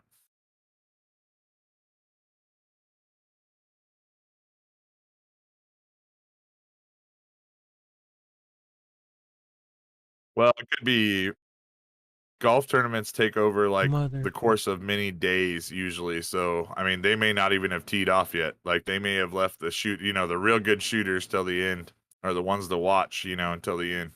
Yeah, I don't know about any of that, but this, Shooter's not on here, Happy's not on here, and this is like they're in the 13th hole with some of these guys. So I don't know. I don't know how any of that goes. I don't know how any of that goes. Maybe Happy and Shooter were just like really late in the pack to even do anything. Well, you kind of look at it a little bit when you do look at it. It goes in like a weird swift because it's like the people at the bottom probably started first, got the furthest. Next two people, next holes, next two people. I bet the people at the top were the starters. Yeah. This is where we meet Kevin Nealon, who's in Weeds.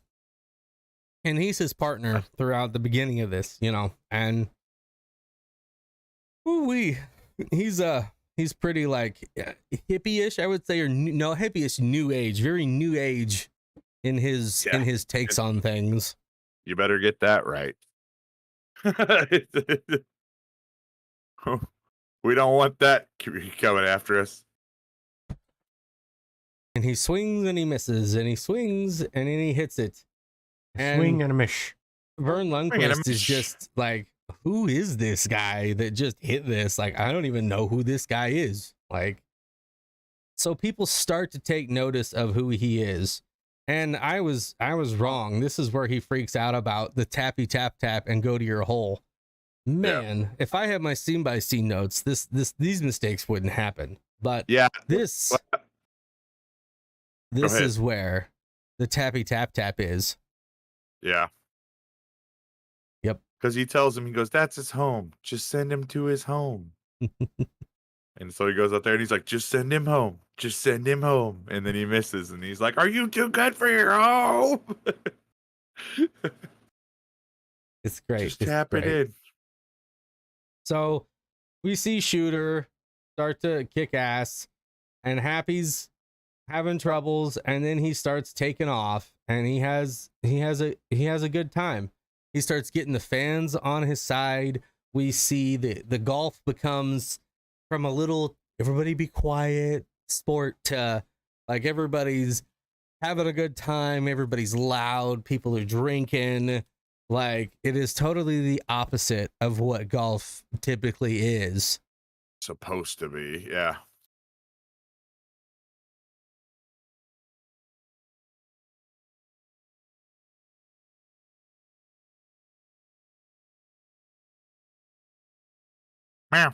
So afterwards, after he has his meltdown and he's got people on his side, and we're at a very mixed point in this scene where Shooter's trying to get him thrown off the tour because he's an insult to the game.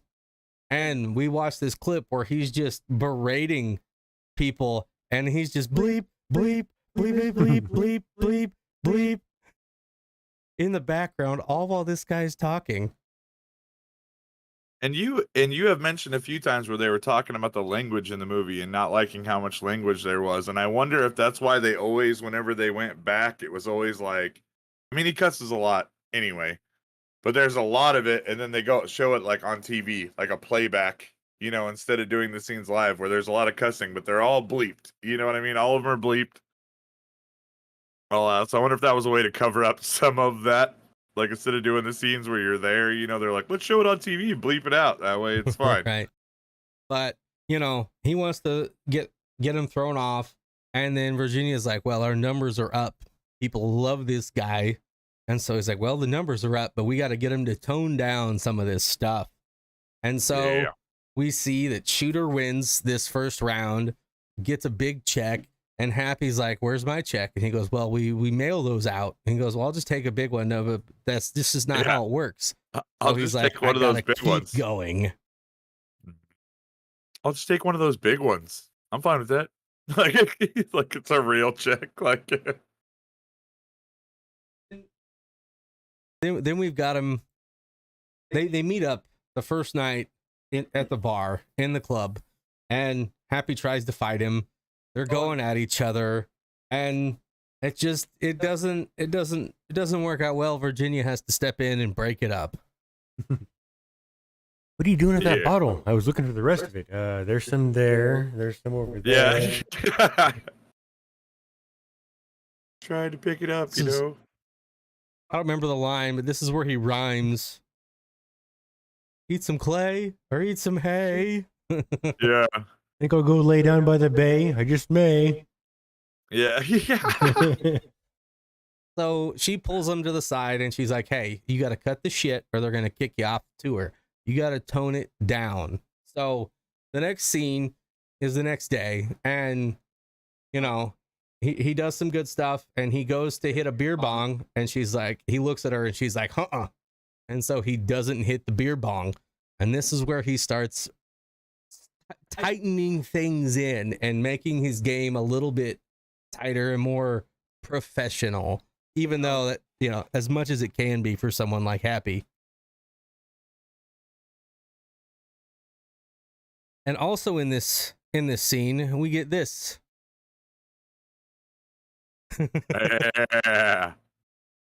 Oh no, it's my old boss. I shot him with a nail gun. And he's like, oh, don't worry, the nail comes out Thursday or whatever he says. Yeah. And if you really think about this scene, right, it kind of threw me off because I remember this because I thought that it would be the opposite. Like he would hate Happy. You know what I mean? Like him showing up on the scene and then they show the flashback to him doing it. The nail's impacting his ability to hate Happy. We'll go with that because is that what I was gonna say? Was that the thing? Did I just miss that? Because but I meant like that was your initial when he did the flashback and everything else, and all of a sudden it's like, boom, he loves Happy. You know what I mean? Like it's hilarious. It's like, oh, I did not see that coming. Like I did not see him loving Happy coming at all. Because he turns around and he's just like, oh, you know what he sees what he says. He's like, hi, how are you doing?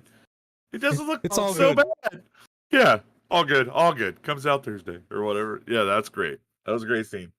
And Shooter goes to hit it, and he says something about, you know, how far he drove it, and Shooter's like, well, that's impossible. And he goes, well, Happy Gilmore just did it. And you can see it start to eat away at Shooter, how good Happy is really becoming. Right. Him not being fan favorite, pretty much. Good for Happy Gilmore, my God. Good for Happy, oh my God. Because 7'2", bro. Yeah, I'm turning around going, holy shit.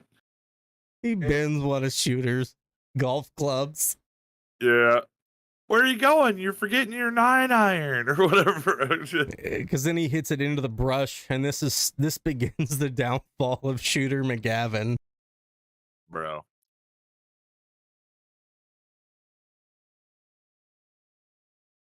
That's so great. And to show you like how much stuff this has really got to mess up, I watched this kind of little off topic, but not. But I watched a clip the other day, and I don't know who the golfer was. I think it was Tiger Woods. You can't really see it in the clip very well. He's going to like putt, and a guy goes, "Make it!" or something, and it like caused him to miss the putt. And dude, golf fans, like the crowd, got like pissed at this guy for saying they were up. You were to be quiet. Yeah, and then the course guy was over there, and he's like, "I'm pretty sure the reason he missed that putt is your fault." And, like they were like telling him to get out, like get out of here. So like they take that shit very seriously. So It some of makes that, me want to be one of those guys that takes an air horn and just right? Well, and when you're talking about like that professional golfer being brought in, and doing those things, like that's probably the kind of the stuff he's talking about. Like he's like, man, you do things. Like, people are going to do stuff on the course. They're going to yell shit like they do in this movie. Like, yeah. you can't just mess with the game, and expect it not to have some effect out there in the world when you just do stuff in movies. Like, you got to be aware of your effect. This is the effect right here. Is this screenshot? This is the effect. Exactly, This is the dude. Happy Gilmore effect. You get a basketball player in the NBA with a mohawk who's drinking beer on the side and still plays like crazy. You're going to draw a whole different crowd, dude. Like, I mean... Just How saying. did this get on to Dennis Rodman? Right. Yeah. I mean, Dennis Rodman drew a whole different crowd than basketball fans. The guy was amazing. Then we get a scene where, you start seeing little by little how the crowd is shifting to following Happy around instead of following Shooter. And you see Shooter signing an autograph for an old lady, and like this is his crowd. And then I can't show it because YouTube will get upset. But in the next scene, it cuts to Happy signing a pair of badonkadonks on the front. As long as you don't show a nipple, it's okay. Yeah, I'm not taking that. I'm not taking that chance. Happy signs someone with boobies. And so this old lady's like, that's what I want. And she goes over, leaves Shooter, and goes and gets signed. And then he just throws the picture or whatever he was signing. He's like, you could have actually showed the old lady's part right there and like tested the waters. I mean, this doesn't show anything. So this is fine. There's our thumbnail. Look, and like, comment on how he looks so young. You know what I mean? Adam Sandler, when you watch back to these things and everything, and like watching the actor now and like then, like, because I don't know. Did we say how old he was during the making of this movie? No. I'm not sure how old he was during the making of the movie. I might Google that real quick. You want to look that up? Well, yeah, while we're going through real fast. So he finally wins a big check. He doesn't win the trophy for this invitational, but he wins a $9,000 check. So stuff is starting to add up. Yeah. So we cut to more scenes of him winning stuff. This is when he notices an alligator. And he notices the alligator is missing an eyeball. Whoa. And it's Chubb's alligator. So, it claims that Adam Sandler was 30 when he made this. Yeah, I was going to say, I got the whole list of like almost the whole cast here and their age. And Adam Sandler was 30 and is now 55. Now, I don't know what, it doesn't say like the date of what now is, but it just says 55. The bottom of it says 2022. Yep, 22. Yeah. Christopher McDonald was 41. Julia Bowman was 26. Bowen, sorry.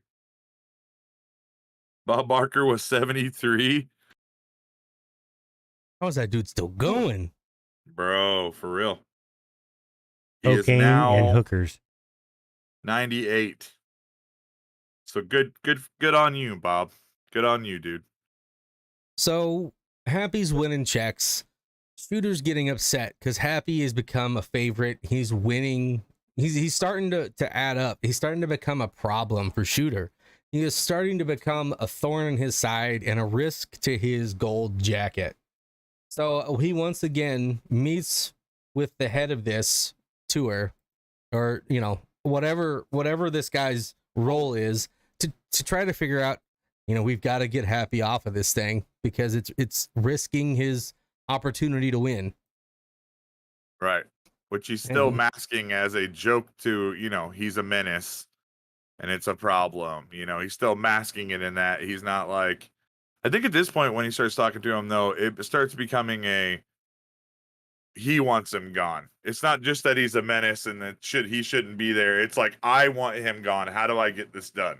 You know, like he's screwing up Shooter's game. He's having a tough time because of it, and he's becoming a threat. And so he's like, well, I can't do anything unless he does something super terrible or, you know, whatever. So Shooter his wheels start turning. And then we see Happy ask Julie, what is her name, Victoria, out on a date, and she's like, I don't date golfers. He goes, well, that's great because I'm a hockey player. Yeah, he's not lying. That's great because I'm a hockey player. So he takes her to an ice skating rink, and you know, we've got the dude on the Zamboni who can sing operatic music, and he's wait, how do you know that? Don't they show that dude singing? Yeah, not yet. Well, I mean, they show the guy. You're giving too much information. If you've never seen this movie, this whole review is spoilers. But anyway, you know, he ends up challenging her to a shot. Wasn't it for like a kiss? Yeah. Has no idea that she had older brothers or whatever, and she nails that shit. And she still gives him a kiss. Nailed it. Right. He's like, well, I didn't see that coming or something. He's like, that really spoils my plan. I can't remember exactly what he said, and I wish I could because it was pretty good. He's like, oh, okay. Hey, well, in speaking of dude and singing operatic stuff, like, what song did they sing? Uh-oh. Oh, son of a gun. Yeah. What is it? Endless Love? Endless Love. Yeah. By yes. Oh, I just love how they pan out to him lip syncing this. It's great. Love. What? Friends listen to Endless Love in the dark? How do you know he's lip syncing, man? He could have been doing that. No, I'm just playing. Get it, Thundy. Get it. You got 1 point back. We won't clip one of those things. It's gonna echo. I can't. Oh. Yeah, and the cat will fucking eat him alive. Bro. Dude, the cat attacks me when I sing. It's ridiculous. Hey, cat knows when there's talent and when there's not. Everyone's a critic, man. I was filming that blueberry vanilla Death Wish coffee, and I was reading the back of it, and even reading the back of that, she was attacking me the whole time. He was like, yo, sounds like there's too much of a melody to that shit. You calm down. Diana Ross and Lionel Richie, Endless Love. Motherfuckers. There you go. So I think we're gonna move into most people's favorite scene from this entire movie. Whoa, that's a bold statement. Yeah. It's a bold move, Cotton. One of the most memorable scenes of the movie for most people. Oh, because it's absolutely. Bob Barker. Absolutely. So he goes on a tour, or it's what, the celebrity partner or whatever they call it. Yeah, he gets a celebrity partner for the tournament. It's like a celebrity tournament. Yeah. Celebrity deathmatch. Yeah, that's what it turns into. And Bob's really wants to win this. He really wants to win this match. And the best... So, I was gonna say the best part is like he's playing himself. You know, it's not even like he's playing someone else. He's playing himself. Bob Barker. So, funny thing about Bob Barker, you know, we talked about how it increased the Price is Right ratings, but originally Bob didn't want anything to do with it until they said that Bob was going to win the fight, and then he's like, "Oh, I'm in." Yeah. Well, because you think like that could be a career choice for him that could have went bad. I mean, you're doing The Price is Right, and then you go do this movie where you're, it's kind of like a raunchy comedy. I mean, you're not representing the price. You're representing the Price is Right at this moment in time. Like, they might not have liked that. You know what I mean? Like, it just. What do you think The Price is Right would have been like if Bob Barker would have lost that fight? Oh God! Everybody would have went there and been like, "You suck, Bobby! You suck, you jackass!" Hey, you suck, jackass! You jackass! For real. I got that on the soundboard. I've been playing it. Oh, bro. Jackass! You suck, jackass! Like, yeah. You For jackass. So, on that note, the script initially just called for Happy slugging Bob Barker, and then like Bob slugs him and it cuts away right away. And then it turned into an idea of let's do a whole full-blown fist fight. Yeah. And Barker insisted, check this out, Barker insisted on doing his own stunts, saying, wait a minute, I know how to fight, because he studied with Tang Soo Do for decades under Chuck Norris and his brother. Oh, shit. Bob Barker fought with Chuck Norris. Bob Barker was trained by Chuck Norris and the same guy who trained Chuck Norris and his brother. Chuck Norris, like that dude I go to the bar and get his drink? Yeah. Walker, Texas Ranger. That very same one. Shades. Walker, Texas Kickassery. You jackass! Yeesh. I don't do a push-up, I push the earth down. That one. Jackass! Yeah. So yeah, we get Mr. You jackass! showing up, and he starts throwing Happy off of his game, and it's pissing Bob off quite something fierce, which, leads to the inevitable meltdown and the fight between Bob Barker and Happy Gilmore, son of a... What in the fuck, bro? We take bets on like what the up when number's you're gonna be. muted. We just... Hold on, is it easy enough to bring that screen back up that you just had of that picture? I'm already gone. Oh, Yeah, damn. you are. Because did you see that fucking person's face behind him? I'm sorry. Never mind. Just forget it. All right, never mind. Go back. If you guys, whoever's listening, go back and look at that person's face that was like standing behind that dude. It was just like he didn't have any idea what he was doing. Hey, sure. I don't know what to do with my hands. Like, I have one soundbite for you that sums up this scene. Ready? The price is wrong, bitch.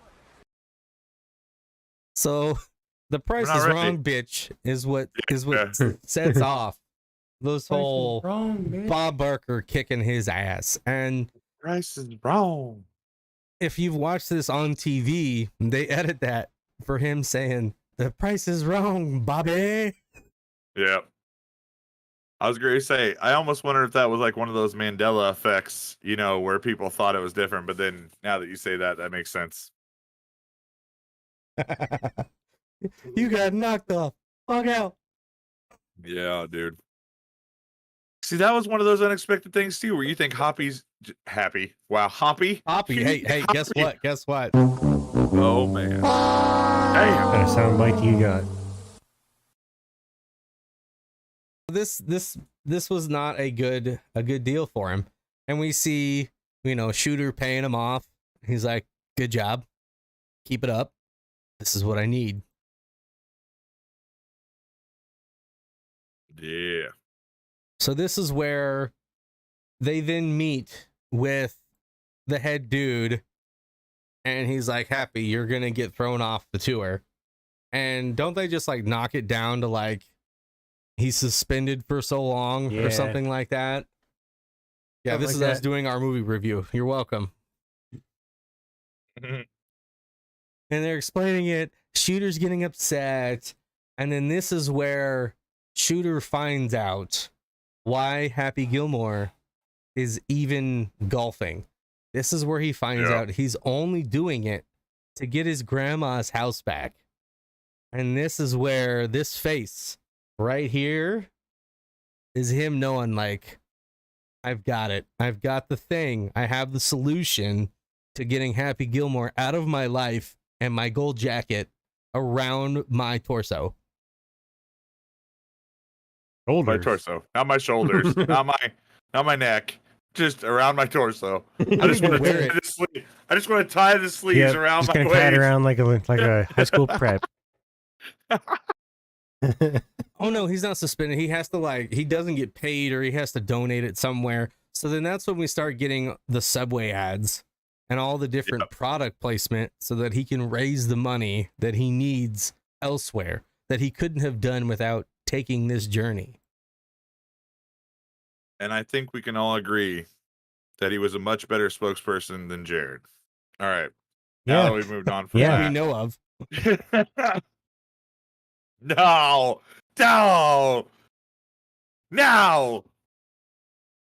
Put the placement back up. I'm out of here.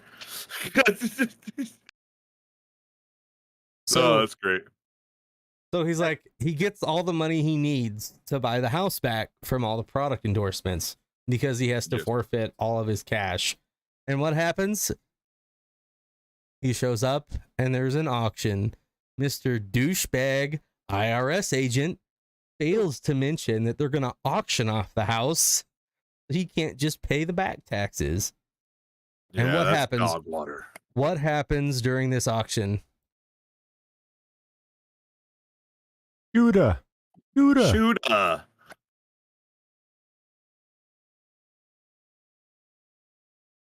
What happens with Mr. Shooter? He's got a lot of money. He's got a lot of money. He buys the house, and we get the infamous lines about that we'll talk about, but it comes up soon. But they decide to make the bet that Happy is just gonna be like, all right, I'm out, I'm done, I quit, I'm getting grandma's house back. Because Shooter's like, if you quit, I will give you the house back. And he's like, that's the only reason I was doing it. And so in real life terms, I feel like any real life person would sign those documents and back out of this golf tournament that they don't give a shit about. Yeah, because he really doesn't. I mean, he wants to play hockey at that moment, right? Veronica steps in and she's like, what would your grandmother wants to see her grandson win. Pretty sure grandma doesn't want to be homeless. Yeah. They're living with Ben Stiller at that retirement home while Happy, you know, if he loses, this all is terrible. In a realist society, nobody walks away from this challenging Shooter to win, you know? Right. I do. I mean, that's like looking at what Tiger Woods and going, I will beat you at your own game you've been playing your whole life, where no one can beat you basically now. I mean, for Tiger though, is it golf or is it women? All right, Shades. Guess what, Shades? You're getting a video. Tiger Woods changed his name to Cheetah. Get out of here. All right. I didn't mean to jump on the bandwagon, Sunday. I'm sorry.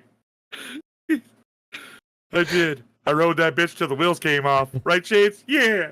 Yeah. Just like Tiger did. Son of a gun.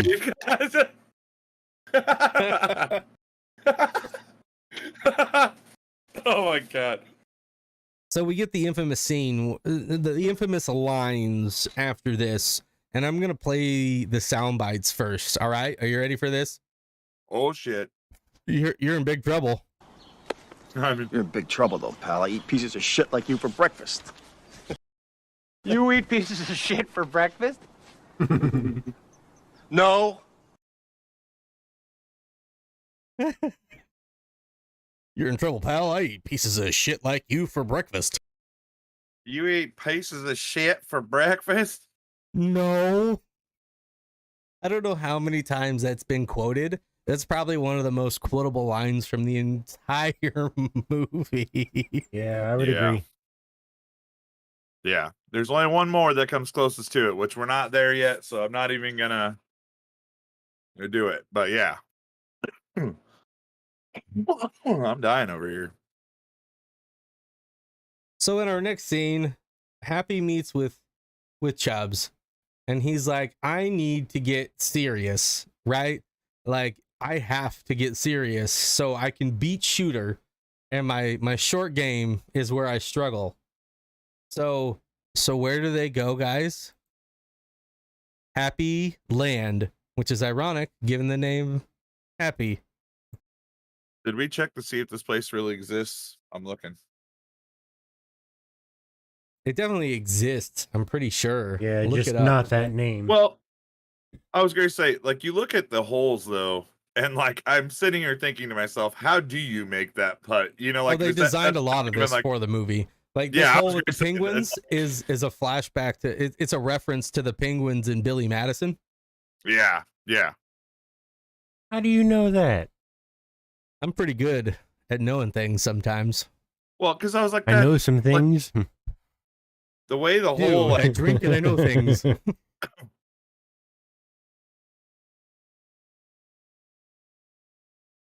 I drink and I know things. I do stuff and things. Yeah. Whoa. Whoa. Yeah, that's my face right now, Shades. This is my reaction. So I'm the one behind him. The biggest. All right, fair. Whoa. So we get this montage of Happy golfing and Chubbs helping him learn to putt and him freaking out and people like this guy throughout the time reacting to him like this, like, who the hell is this guy? Okay. Real quick. Sorry. Real quick. The mini golf scenes were actually filmed at a real life golf course called Happy Land, which is part of a large playland leisure complex in Vancouver, Canada. Oh, no kidding. Canada. Yep. Canada, Yep. eh? Canada, eh? I mean, yeah, that's yeah. And All then they right. filmed in the fucking U.S. Don't fucking clown me, dude. So we all 11%. know the infamous clown scene, right? Where he struggles to get it into this clown's mouth. But did you know that he filmed the line, that Adam Sandler voiced the lines for the clown? That Yeah, sounds... I mean, you hear his laugh. That's Yeah. kind of could definitely see that. I didn't actually know that, but now that you say that, it clicks. And It sounds makes like sense. his voice Yeah. coming through like one of those megaphones, you Yeah. know, like where you're. and then... No, and then. And another fun fact. So I don't know if this is true because I had trouble trying to fact check it, but False. I read somewhere that the animatronic clown from this movie randomly appears in the background of Ninja Turtles: The Next Mutation live action Ninja Turtle show from the mid 90s, and it can be seen in multiple shots with its nose still missing. Yeah. Okay. But I've never seen the show. Say that again. Yeah. It was in a mid 90s live action Ninja Turtles: The Next Mutation TV show. Supposedly, it was in the background of an episode, and the nose was still missing. That's awesome. 1997. And it was probably because that was probably shot in Vancouver or something too, like shot in the same place, and they're just like, let's grab that, you know, like I'm a fan.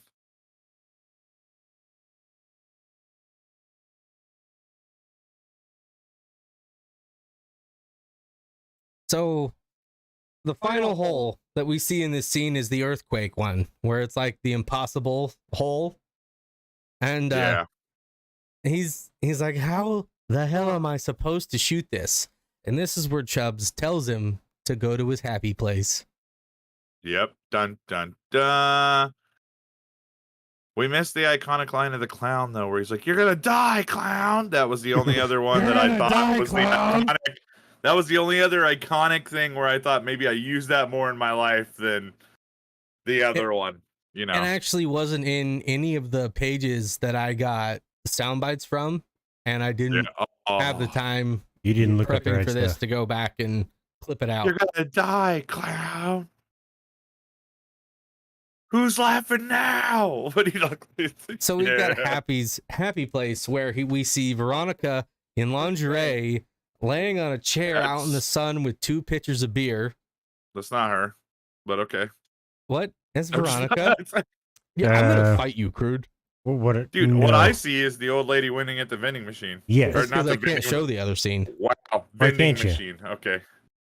And It's There's not her. That's nothing her. I showing clearly in that think that scene. it is not. I don't want to risk it.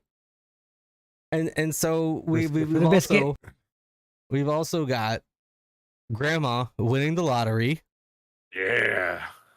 and you know it's his happy place. What else do we see? I can't find it. It's not showing up in my clips. But we've also got a midget riding a stick Whoa, horse small around in a person. circle. A little Dwarf. person. A little person There right you there. go. See, look, and look. You got Happy faded in with it. That's great. Yeah, he's a.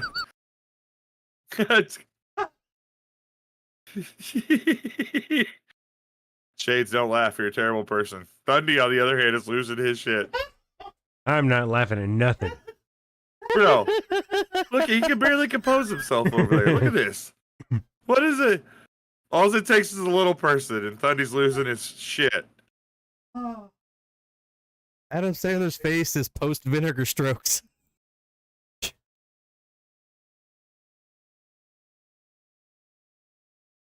Oh no! All right. Man. Whew. Oh, nobody was here to see that. Oh. Hey, we have 3 watching. Yeah. So Happy sinks the putt. They go back to Chubb's place, giggity. And this is where Chubbs gives him a gift. And what is it? It's his golden putter shaped like a hockey stick. Yeah. Now, I'm pretty sure I've got a fun fact about this that we'll talk about later, but they actually made and sold these clubs legitimately for quite a while after this movie. I bet. I mean, Yeah. why Not not? allowed at the PGA, but yes. Yeah, why not? Yeah, see, look. Some people would want to buy this just to say that they got that. I would definitely use it out there on the course Yeah, why not? and suck It'd with be it. pretty sweet.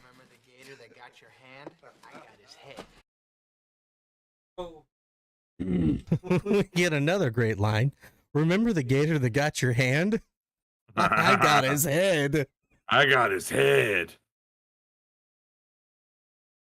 And then Chubbs freaks out, backs up, falls out of his window, and dies.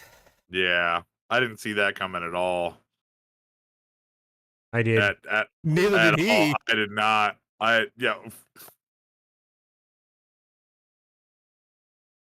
Well, out of boy Shades, because that guy though is everywhere, bro.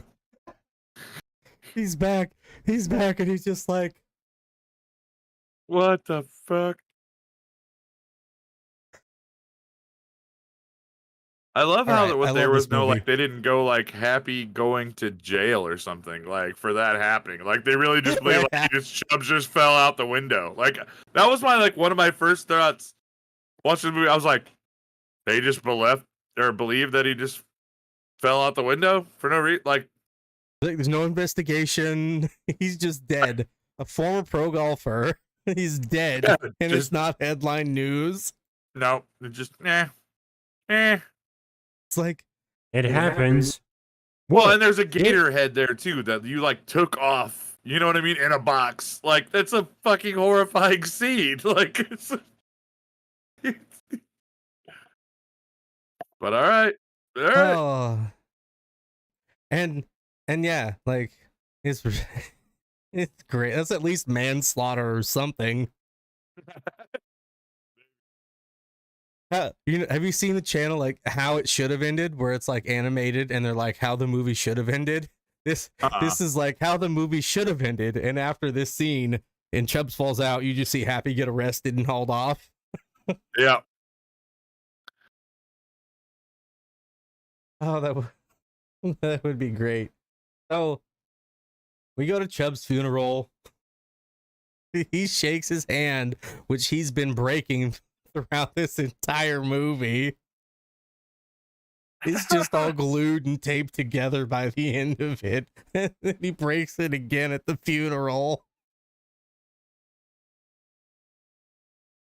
And Shooter's like, think I'm gonna dedicate the rest of my tour to Chubbs. Yeah, to really rub it in. And so we finally come to the last day of the event, right? We got Mr. Vern Lundquist staring at the camera like it's about to go down. It's going down. I'm yelling timber. I'm yelling timber. Damn it. Gotcha. Damn it. So yes, Shades.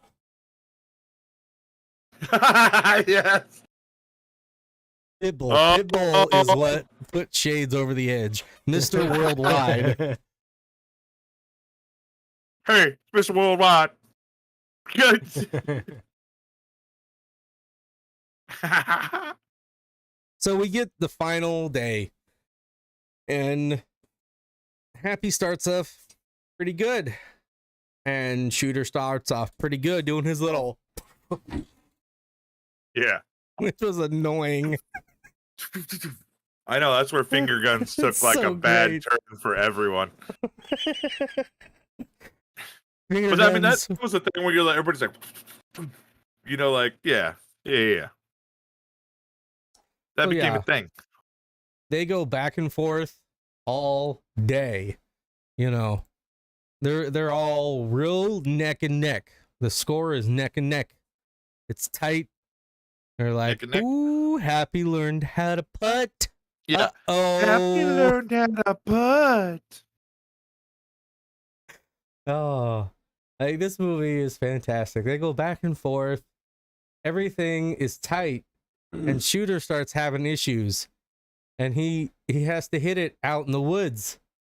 And since he's starting to struggle and seeing that gold jacket slip, what's he do? He hops on his old ass flip phone, which was cutting edge technology when this movie came out. Still have one of and those. calls this guy. You jackass! Calls Mr. Jackass to come back and help him win his jacket. And what's funny is throughout the movie, the guy's like, hey, want to go to Sizzler? Like, he's always trying to hang out with Shooter, and Shooter wants nothing to do with him. Right. He doesn't like catch on either. He just like nope. Shooter's one real fan. Comes around with his hashtag slugbug to try to run over Happy Gilmore and put him out of the contest. Oh, he gives him a good old smack. He gives him a good old smack, and he's like, I can still do this. And what happens is he can't hit putts like he was hitting putts. Son of a man, Price is Right. There you go. I'll take this over real quick. Now, You take over. he got hit by a car, but what the guy didn't know is he's been taking 99 mile per hour fastballs to the chest for the last 12 years. So he's like, what was that? If he would have hit him with anything bigger than a bug, it might have done so. You know, you ran him into him with a Tahoe, probably would have been a different story, but it was a VW bug. I'd use a bug. And then he runs into a tower. I mean, it was 94, 96. Yeah, it's 1996. Yeah, that's fair. And he runs into this tower, which will come into play later. Meow, meow, meow.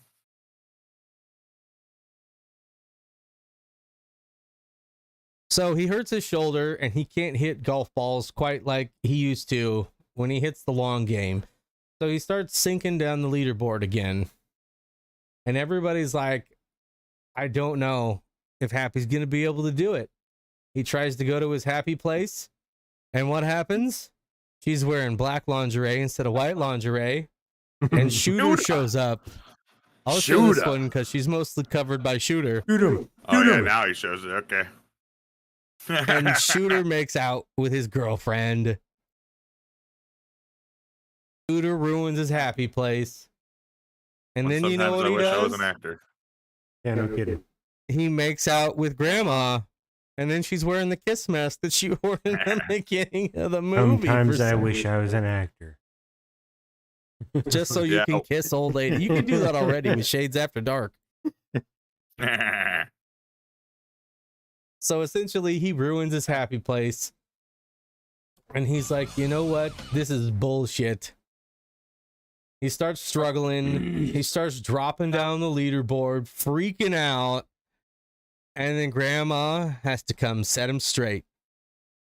And after Grandma sets him straight, he takes off. He starts coming back. He finds his happy place. He reimagines his happy place.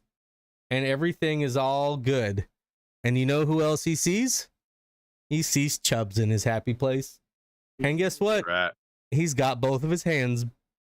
He's playing I got my piano. hand back. I got it back. It's all good, baby. Guess what happened? Got my hand back. The Predator.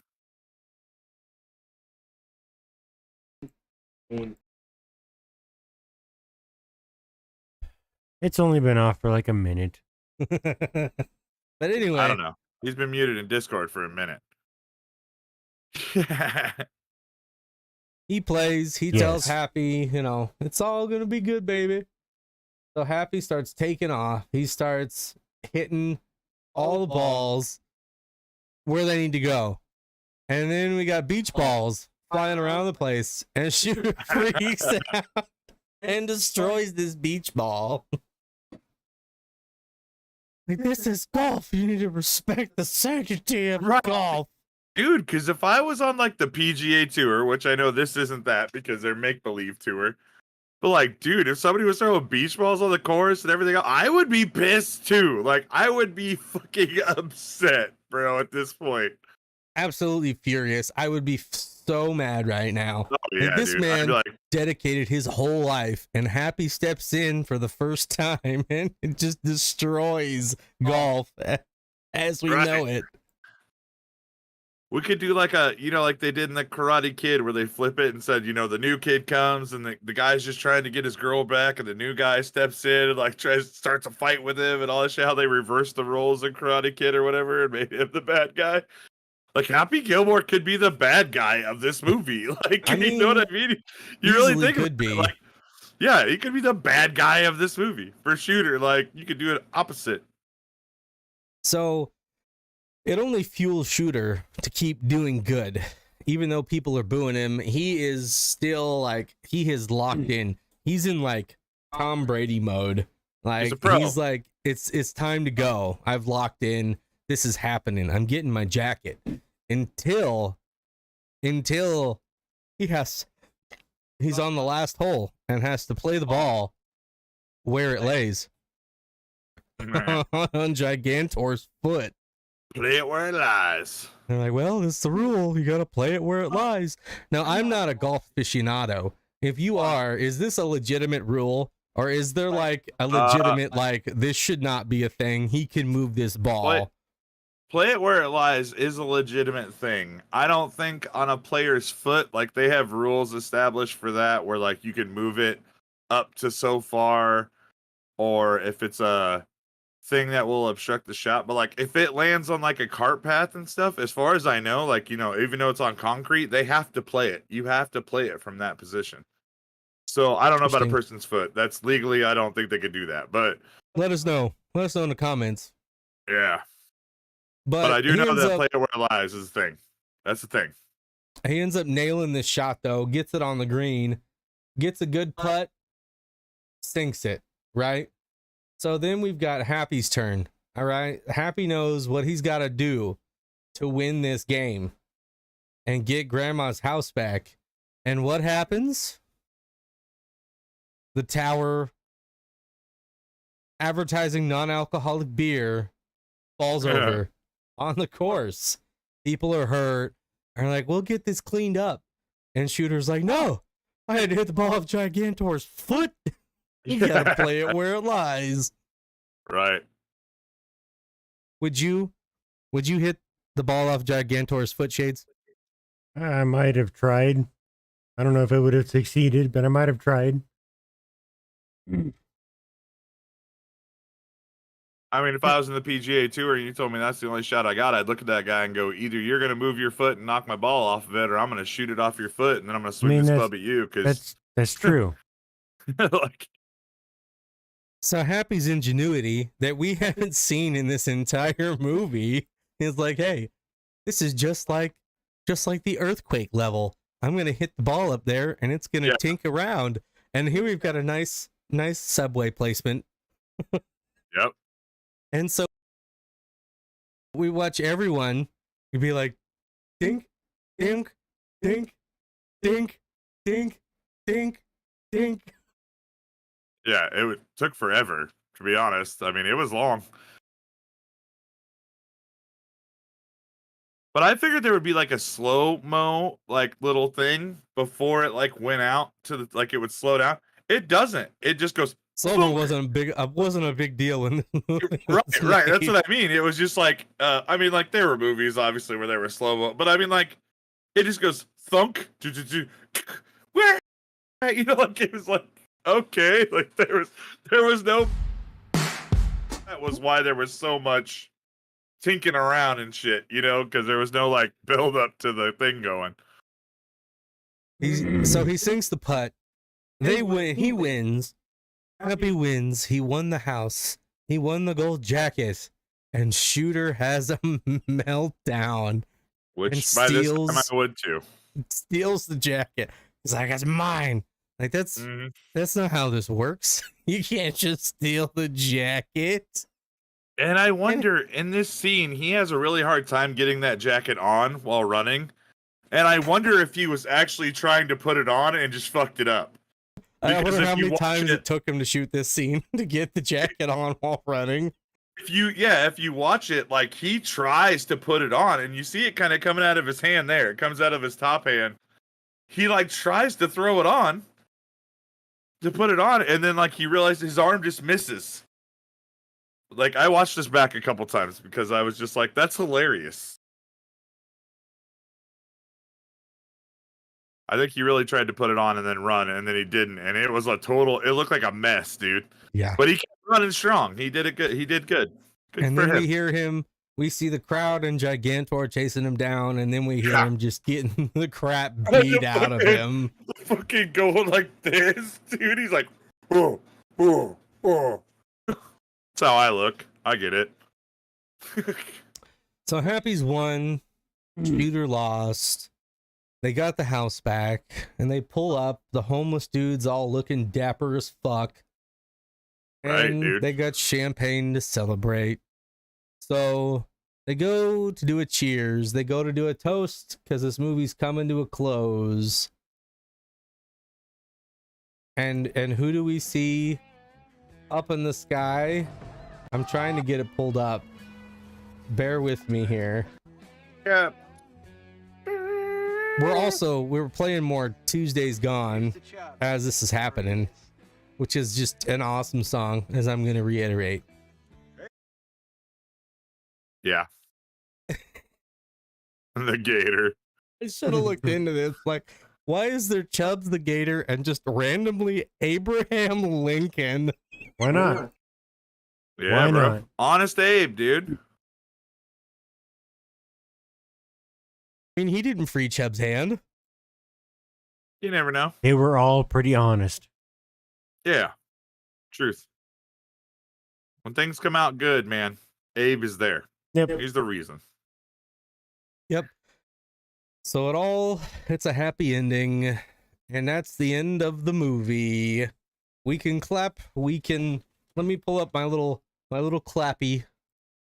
Yeah, golf clap. Golf clap. Golf clap. Okay. So So yeah, that's the end of the movie. It was a great movie. It's a classic movie. Everyone's seen it. If you haven't, what kind of rock are you living under, or how young are you? Are the only two questions that can be asked. This is true.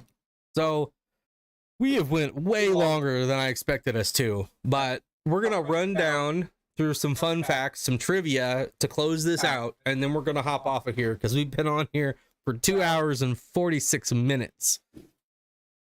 So we're gonna run through some fun facts, and then we're gonna tie this up with a nice little bow and give it a little tap, tell it to go to its home, and we're gonna head out. So fun fact number 1. Long drive champion and professional golfer Jamie Sadlowski, also a former hockey player who can hit golf balls over 400 yards, has been called the real life version of Happy Gilmore. Fun fact number 2. Lee Trevino, that famous golfer I talked about, who said Grizzly Adams did have a beard. He regrets his appearance in this film and said if he knew how much swearing there would be, he would not have done it. All right. Different time, I guess. Fun fact number 3. Adam Sandler made these movies after he was fired from SNL in 1995. So if he would have never been fired from SNL, we wouldn't have Billy Madison or Happy Gilmore. I'm pretty sure Billy Madison too, but definitely Happy Gilmore. Yeah.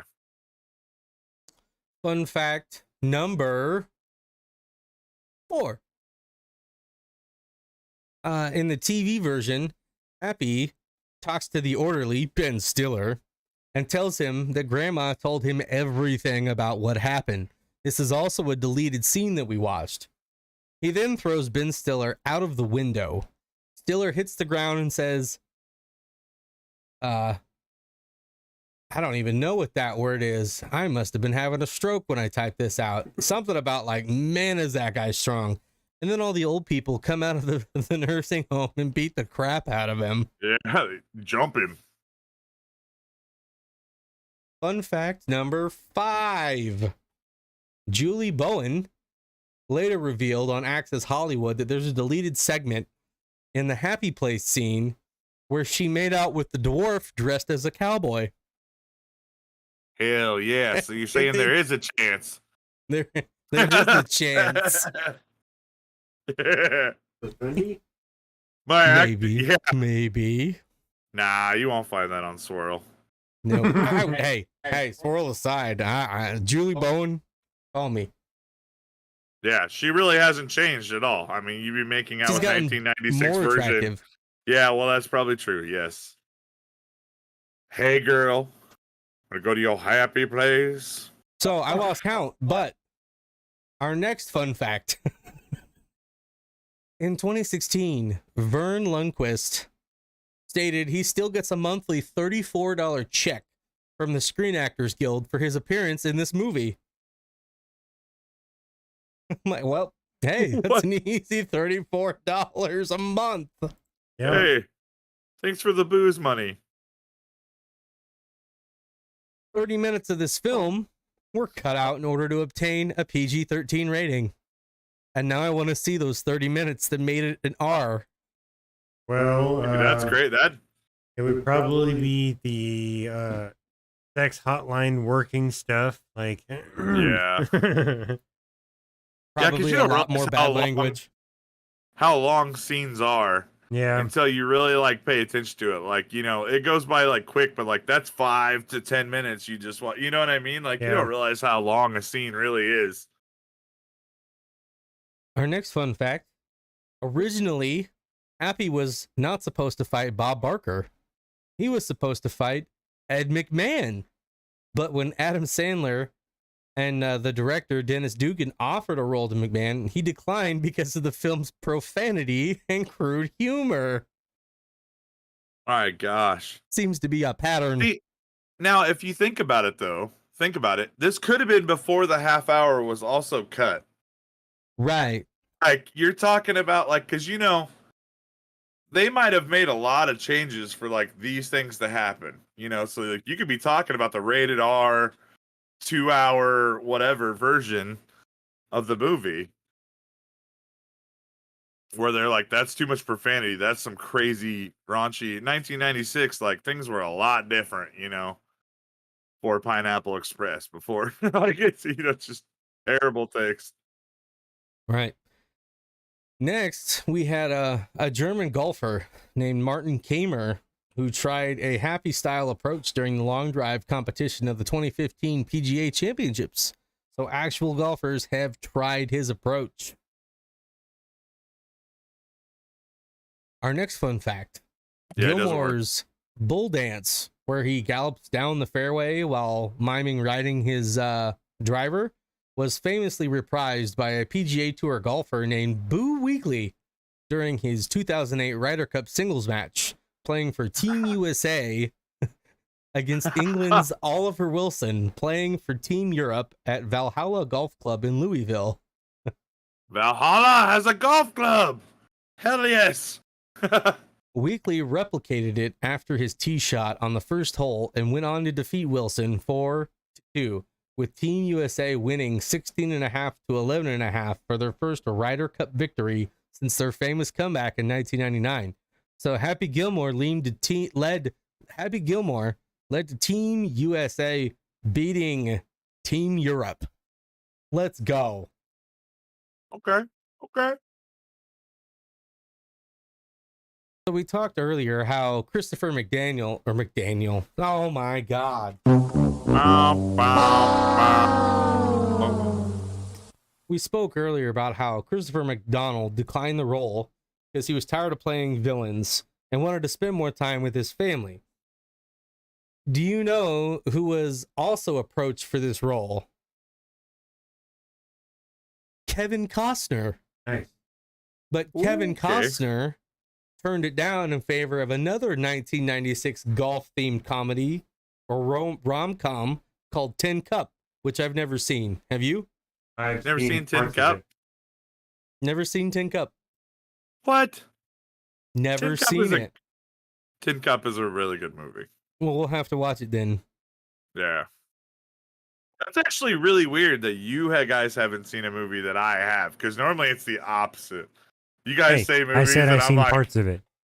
Yeah. Oh, yeah. Truth.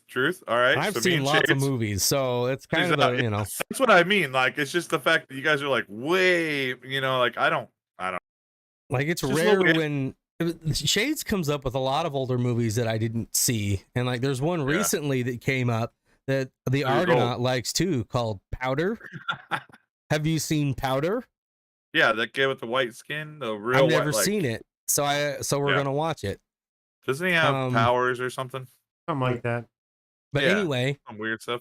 Back on topic, there is one more actor who lobbied really hard for this part and didn't get it. And let's first say, I think Christopher McDonald was perfect for this role. I don't think you could have gotten a better performance for this specific role out of another actor. It would have been something entirely different, right? Right. But this next actor is an actor I love, and it would have been fun, but different thinking about it. This actor was Bruce Campbell. Bruce Campbell lobbied very hard for this part and didn't get it. And I can't help but to think what this movie would have been like with Bruce Campbell instead. Yeah. Remind me who he is. Evil Dead. Oh my God. Yeah. Okay. He's in every Sam Raimi film ever made. I was going to say, I deserve a for that one. That was okay. Yeah. I took it out. All right. My first one of the night.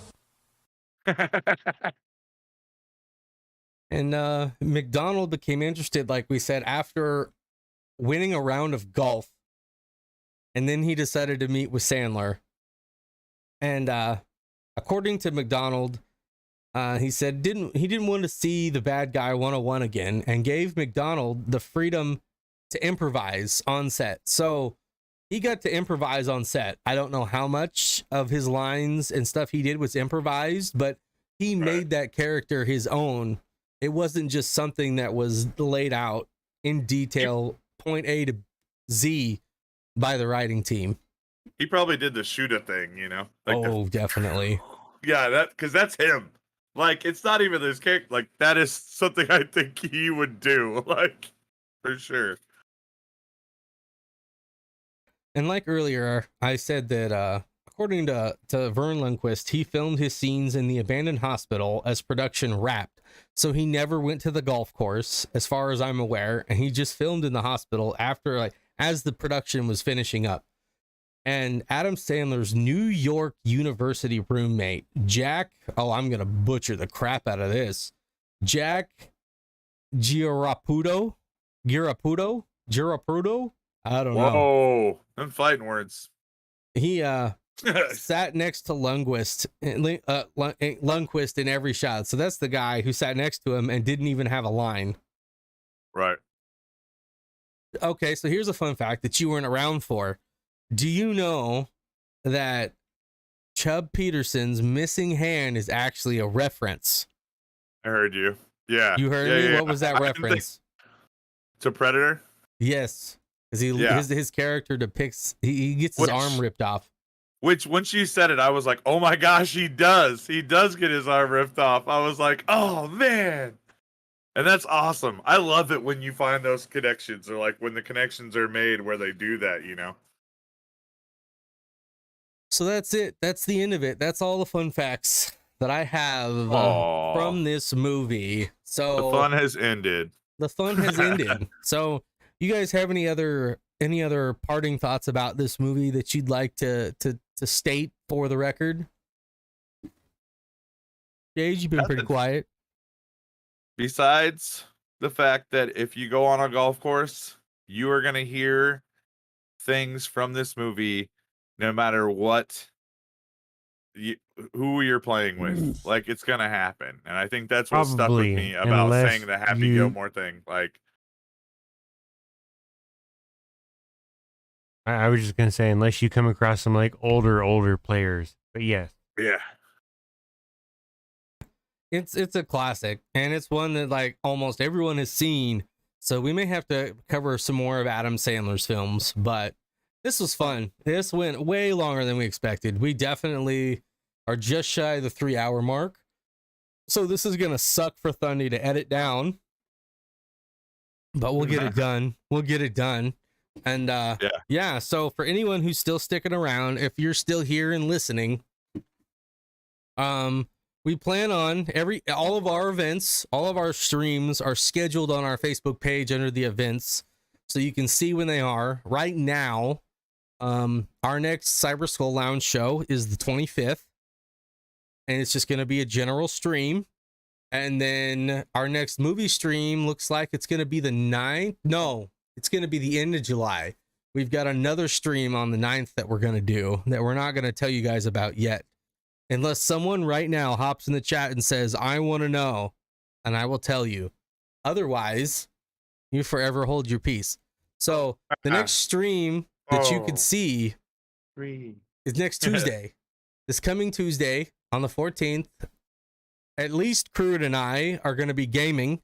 We're going to play some more Raft. We're going to have some fun with that. Yeah, we're going to get it this time, damn it.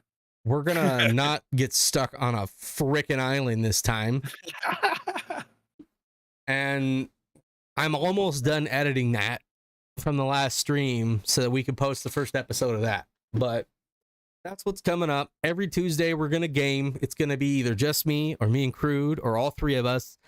And we got 2 shows a month coming at you, one of which is going to be a movie review just like this. So if you think this is super boring and you'd rather us do something else on the live stream and film these separately, legitimately let us know. And we will do that. We want you guys to be as engaged in what we're doing as we are. And if this is just too boring for you, then we'll film it separately and we'll just commit to doing other things in our live show. So let us know what you think. And your feedback means the world. We're here to make you happy. Are you not entertained? All right, well, not entertained. if you guys don't have anything else, I have one last soundbite I'm gonna leave you with before I hit the outro. All right, are you guys ready? It's been a great stream, guys. Thank you for coming out. Here we go. Here it comes. Are you ready? All right, I'm out of here. I hear that asteroids machine calling my name from the game room, so peace.